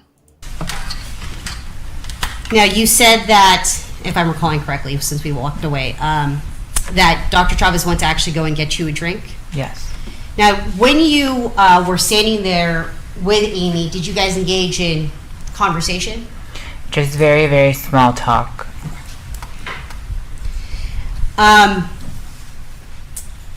Did anything significant happen as you were engaging in small talk with Amie on the red carpet? While we were talking, a guy came up and basically said, "It's funny seeing you here." Now, what was the tone of the person when they said, "It's funny seeing you here"? Very angry. Angry. Now, did you recognize that person? No, I've never seen him before. I'm going to show you what's been previously marked as people's 10C. Do you recognize this person? Yes. And how do you recognize this person? Which person are we talking about? The person in the red. 10C? Well, there's two. Oh, I'm sorry. The guy person in the red, I'm sorry. The guy in the red is the guy that came up to us.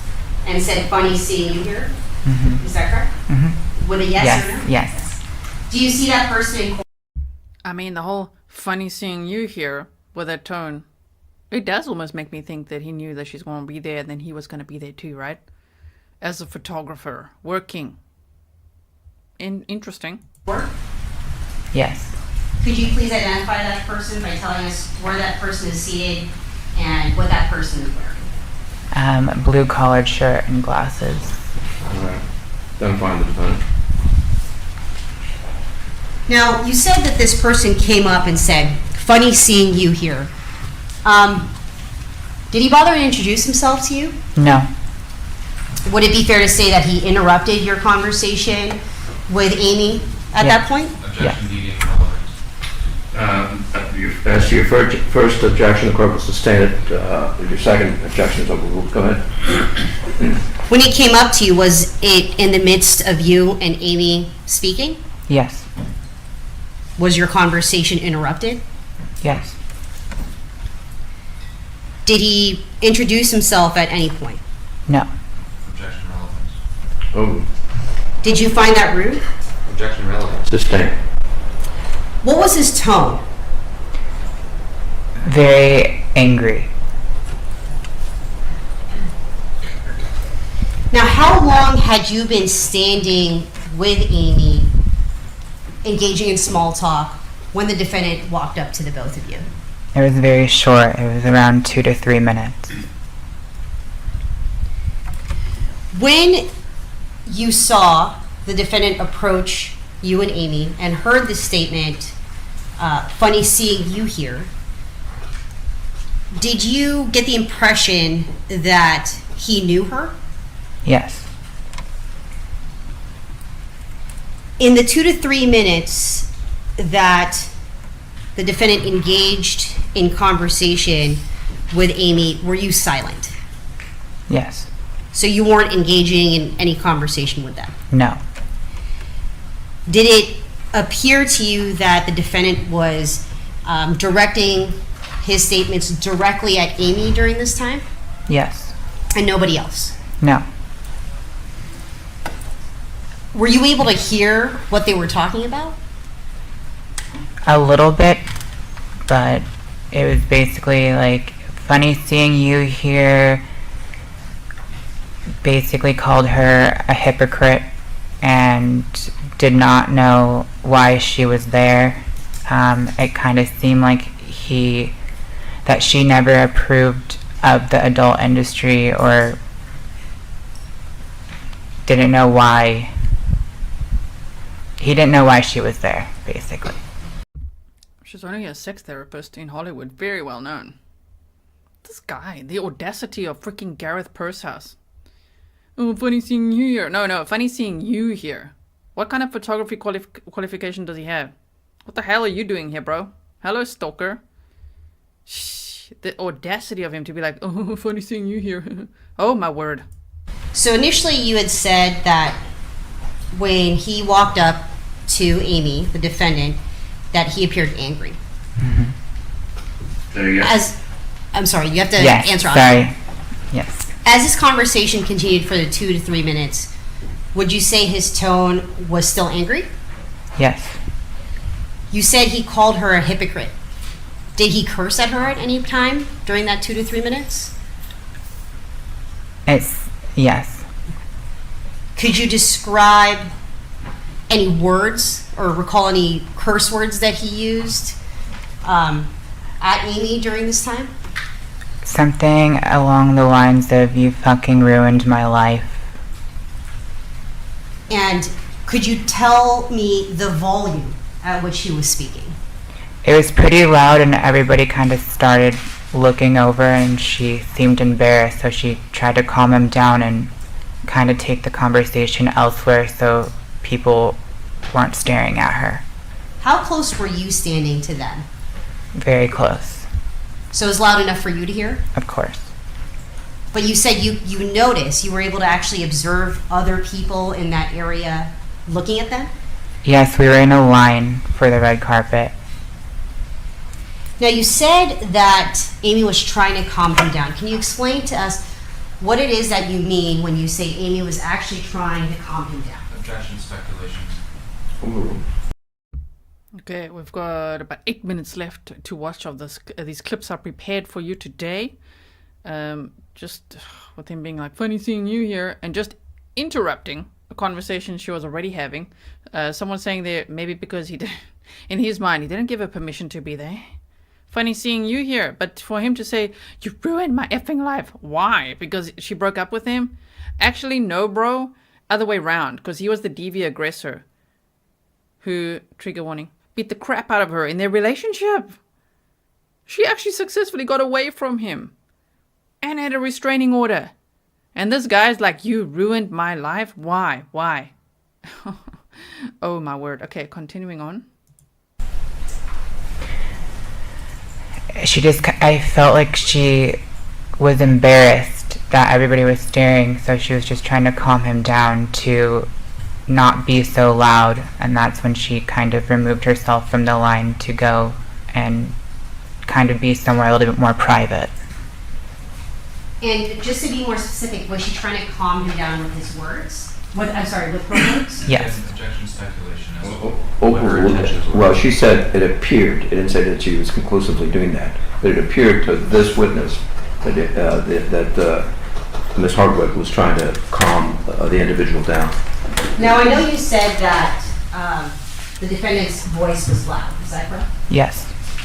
How was Amy's voice in response to the defendant? She seemed calm and was just trying to calm him down. Did she yell at him? No. Did she curse at him? No. Did she call him any names? No. Now, you said that at some point she tried to remove herself from that area? Yes. When she tried to remove herself, what do you mean by that? Like walk away? Yes, try to walk away. Did the defendant follow her? Yes. So about after 2 or 3 minutes of the defendant cursing at her and calling her names, at that point you saw the victim move away from that location. Yes. Now, could you tell us? Stand by. Patricia's saying, is he in arrest since it happened? I mean, Gareth. He was arrested on the same day, okay, later that afternoon on February 15th of 2020. Then he was released on a $2 million bond, and then they rearrested him and he was held on no bond. I do wonder, who the hell bailed him out, huh? Was it his daddy? I wonder where his mom is. I wonder what the background there is. Would be interesting. Just for psychological deep dive. Like, what's going on there? We already know the dad was also a stalker. We've gone over that at the beginning of this episode, or this live stream. Bernie, thank you so much. I really appreciate it.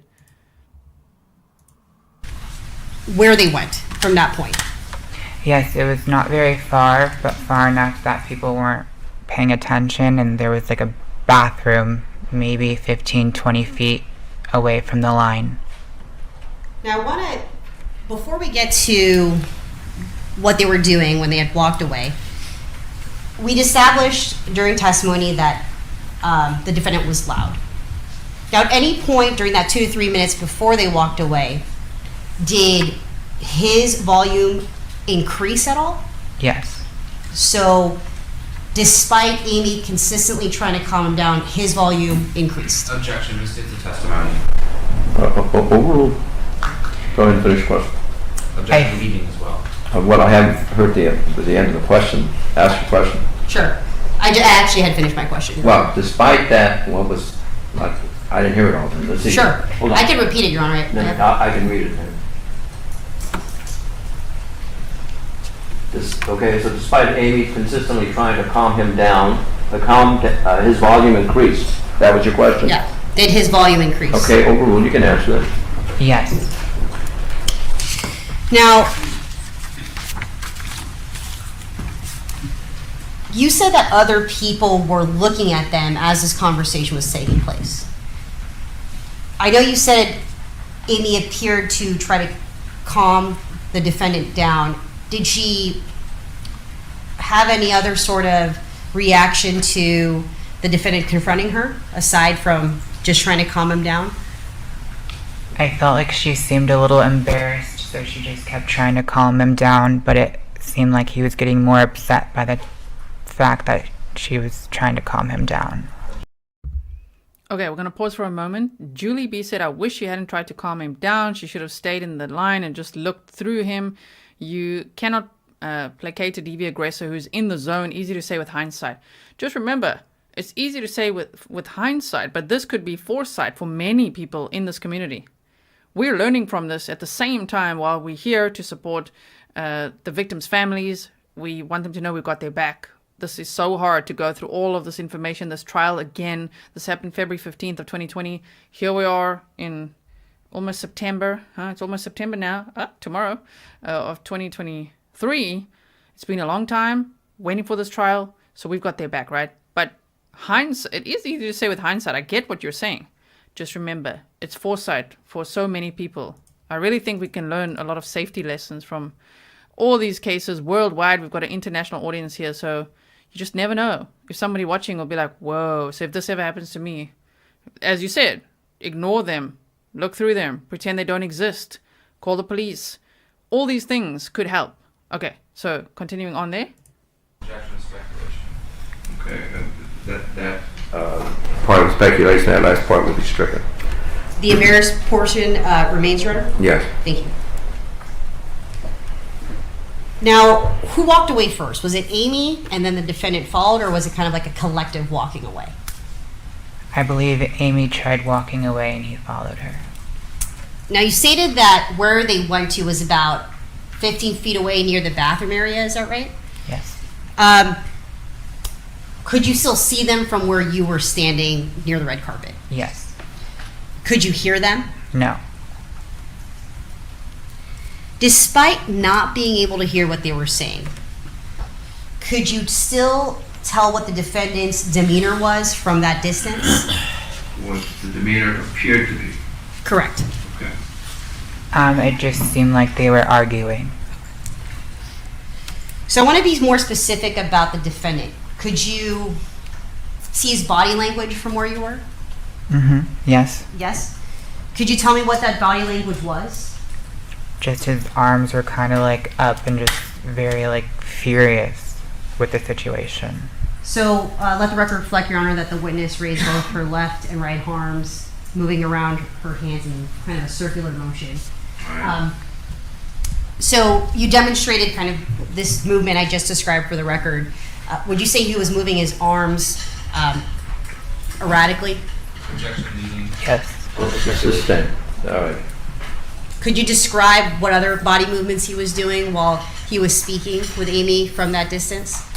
It just kind of seemed like his arms were like kind of going up very angrily and was just very upset. Objection.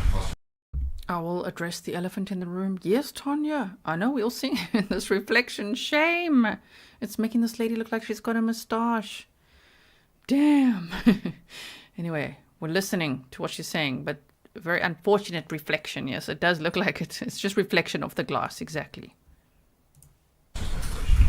Overruled. This is what it appeared to her based on his body language. Now, I know you had met Amie for the first time that night.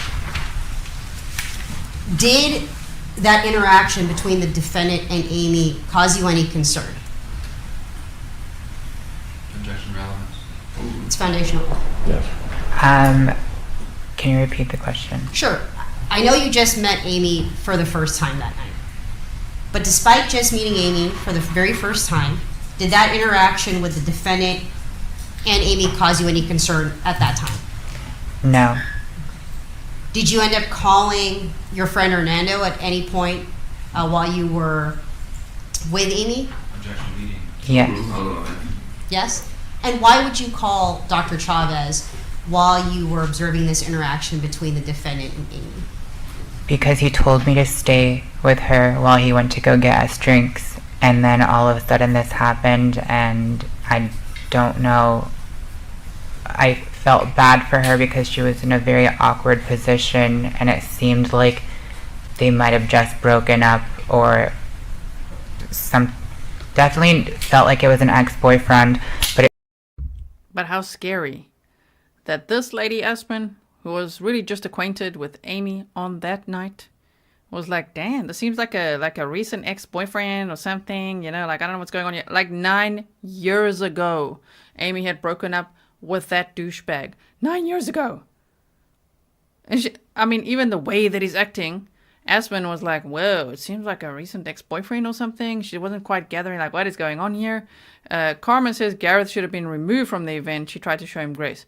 And I must say, there's a lot of room for men to step up too. If you're spotting a lady in distress, you know, even if she's like coping, yeah, call security. Have that douchebag removed. Yes, be protective. Yeah. I would be like, oh my word. I mean, where was security? If anyone's going to be like, she should have done this and she should have done that. Okay, whoa. What about the event? Where's the security? Where are the bodyguards at? Who are we calling? Where's everybody else in the room being like, oh my word, what a maniac. Let's have him removed.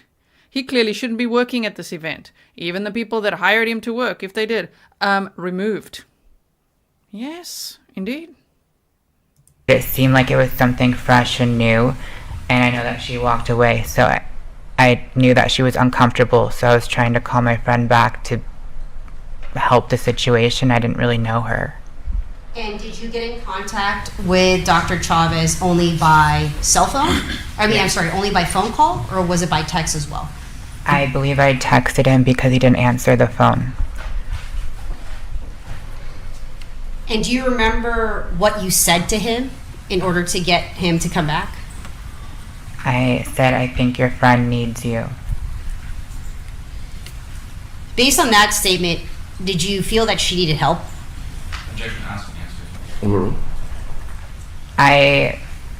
If I was in that situation, I would want help. And in your opinion, it appeared that they had just broken up. Yes. Now, did Hernando come back to the area where you were standing? He did. Scary. Did you tell him what you had observed between the defendant and Amie? Yes. Did you point out to him where they kind of walked off to? Objection needed. Yes. Overruled. I'm sorry? Yes. Overruled.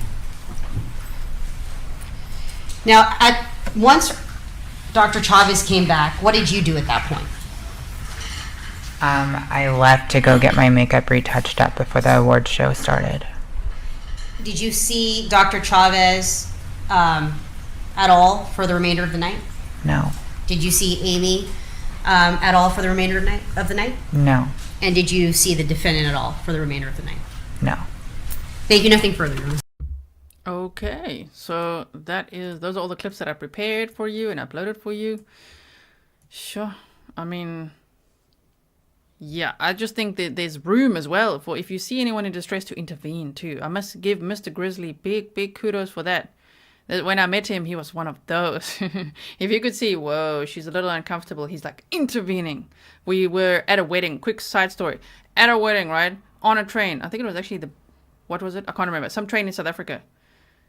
And I was just so uncomfortable with people in the same carriage. And I was just sitting there like, oh my word. And he's like, that's it. We're getting up. We're moving. I was like, my hero. Because you could just see, this is very hectic. They were quite the bullies, these other people. And very inappropriate, very drunk male and all of that. So, but Mr. Grizzly's like, okay, that's it. We're moving. And he immediately like, not picked me up, but kind of like grabbed my hand, like, let's go. We're moving to another cart. And I was just like, wow, like that's how that's done. And that's not even as severe as this event.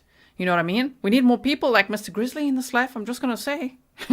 Mr. Grizzly, yes, Junior's like Mr. Grizzly lol. His name is Raphael. But you guys all called him Mr. Grizzly. So that's what we call him now, and he likes it, okay? He doesn't mind at all. Mr. Grizzly, and then there's Fury, our black cat as well. So if you see, I've been in many situations when I was an airline pilot at South African Airways. I was so uncomfortable overseas with some captains and stuff in there as well. It would be great if you're making shifty eyes at people like, this guy's making me uncomfortable. Like, yes, react to that. Come on, intervene, do something, be a hero. Stay safe though, still too. And I really do like the non-verbal distress signal. Okay, thumb, and like this. If you're really uncomfortable and it's a DV situation, this was a DV distress signal, but maybe it could help in many distress signals. I see it's spilled over to many scenarios, okay, kidnappings and all sorts of things. But if you see that, so I wish I knew that back then. That's why I teach it all the time. If I knew that back then, instead of making like shifty eyes and like trying to be like, hello, just like, okay, yeah, help me out of this one. Thank you, right? Also, if you didn't know, if you in a bar and you go to the counter and ask for an angel shot, or you ask for Angela, apparently that's another one. Yeah, the barmen are supposed to be trained to know what that means, so they should normally know, okay, where, ma'am, what, who, okay, calling the police or security or whatever it is to have that person removed and make sure you get home safely and all of that. So just know that as well. I think these are all valid lessons that I wish I knew in my 20s. And beyond, I mean, just all the time. We should learn it all the time and share it, okay? So make sure you do share that as well, because you never know who doesn't know that. I'm sure there's lots of people who don't yet know it. So share, okay? If you wouldn't mind sharing this episode, like and share, hashtag DV awareness. I'm going to show you one more thing quickly. You can also hashtag justice for Amie, or justice for Amie Harwick would be great as well. You could share it on Facebook, on Twitter, wherever you can. I just quickly want to show you this, which is Laura Richards, thelaurarichards.com. Okay, she's actually been on the show here before, and these are some of the courses that I did. I did a domestic violence course, coercive control course, which touches on stalking and harassment. There's actually a separate stalking course as well, which I now wish I had taken, because I'm like, oh, okay, well, I want to know more about that. If you listen to Real Crime Profile, it's Jim Clemente, former FBI profiler, and Laura Richards, and another lady as well. I don't want to get it wrong, so I don't want to botch exactly their credentials. Rather go check out Real Crime Profile, okay? There's a lot of lessons in those episodes as well. But the point is, if you go here to thelaurarichards.com and you go to resources, right? Here's a dash risk checklist, which is all about DV and how police can use this checklist to really assess the situation, right? Okay. Yeah, Caroline says, love that sequence. DV signal needs to be looped. Yep. Now, if you go here, coercive control, stalking, books, and television. So if you go to stalking law reform, Laura worked for over 2 decades to help with the stalking law reform and to make sure that serial abusers are on the same database as sex offenders. So that was like, what a milestone. When Laura was on the show here at Grizzly True Crime, we talked about that. So if you've never seen that episode, go check it out. I'm sure you could say Laura Richards Grizzly True Crime and find it there. I can link it for you in the description box as well. Yeah, Lisa Lambetti, there we go.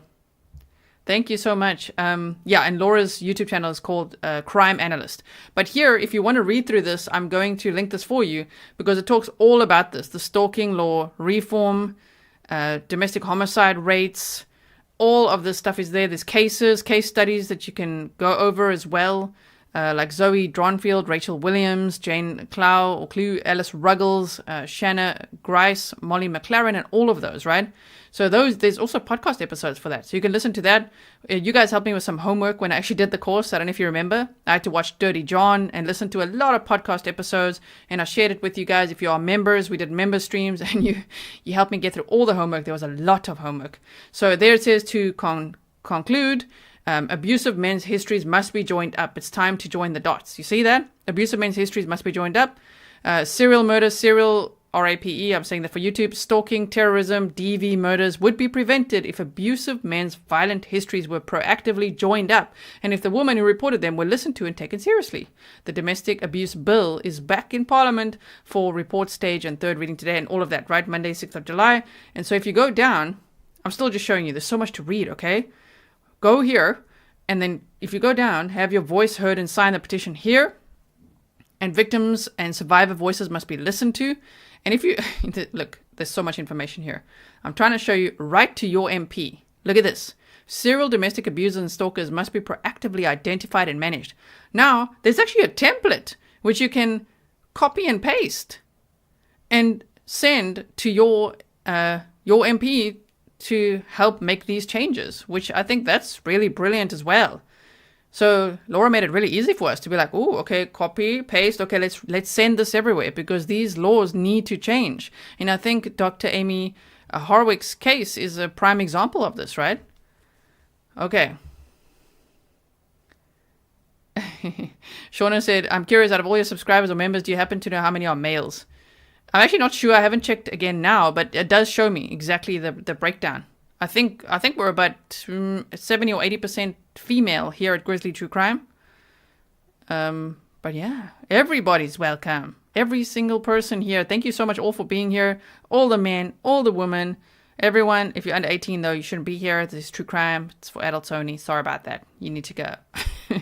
Come back when you're 18, okay? So, yes, but you can see all of the information here. So I will link it for you as well. I would say it's a recommended read-through. Okay? So I hope that you found all the information today useful and that you enjoyed watching I know the topic is grim, but the trial footage a little bit with me, according to fair use policies. Of course, that is from Law and Crime Network and Court TV. Their cameras are in the courtroom. The judge is not allowing streaming for this trial, so they are pre-recording in the courtroom and sharing them bit by bit on YouTube and on courttv.com. So I'm just bringing you some little highlights and things for us to discuss and to have this conversation, which I think is so important and could save lives. I mean, I'm not a lawyer. I don't have all these, I'm not a psychologist, but I'm just a person who's been through a lot as well. And I learn a lot myself from all of these things, you know, and it's simple little things. So anytime if you're feeling like really uncomfortable, especially if you have a freeze or a fawn or a dissociation response, because it's fight, flight, freeze, fawn, dissociate, right? It takes time to actually fight or to leave or to take action or whatever. So I just find these things very helpful to see an example of like, oh my word, you know, Dr. Amie Harwick was a psychologist. She knew a lot. She was trying to keep all other women safe. She knew about trauma. She was working through it. And this guy, oh my word, terrible. Like the stalker just never stopped. The obsession never stopped. It escalated. It was really bad, right? Okay. Oh, that's nice as well. Julie says, top tip, if you see a girl in trouble, ring for help, walk up, greet her like an excited old friend, stay with her until help arrives. Yes, assess the situation, keep yourself safe too, but yes. Carla says, gee, I wish that in my 20s we had this information and resources 30 years ago. It was still like the Wild West for women in this situation. I know. Yes, I agree with you. I wish I knew some of these things. Damn. So let's hope that it helps others. That is what we are all together here for as well. We help ourselves to stay more safe. We help others, and we're definitely here for justice for the victim and to support the families. And to see that mother pucker. Somebody earlier said alleged douchebag. I object. It's douchebag. Gareth Pursehouse, douchebag, just based on the domestic violence charges he already faced. Okay, and what he did to her already back then. Total douchebag. No matter what. Innocent or proven guilty, all that, yes. Total douchebag, no matter what. Okay. So, no, don't worry, Shauna. Not a strange question at all. People actually ask me that quite often. We can have a member stream again soon. You guys can ask me some questions if you wanted to. It's coming up to weekend again. So we might do that soon, yes. Okay, so thank you so much, everyone. Thank you, Marge. Thank you to all my patrons for your support. I couldn't do this full time without you. Thank you so much to all the Grizzly True Crime members here as well. If you don't know what Patreon is, go to my website, check it out. It's a really great source of support. And please do remember to subscribe, like, share, do all those things, you know, YouTube algorithm stuff. We want to get this information out to as many people as possible. And I will see you all again in the next one, okay? I never like saying goodbye. But I guess it's time to go now to do some timestamps for you. I always do timestamps for you so you can easily navigate through all the topics we discussed so that it's like you don't have to sit through however long we've been here. Hours and hours worth of stuff. You could just skip to 1 hour and 46. This is when this happened. You see, so I'm going to be doing that for you. Okay. Thank you so much, everyone, and I'll see you again very soon. Bye.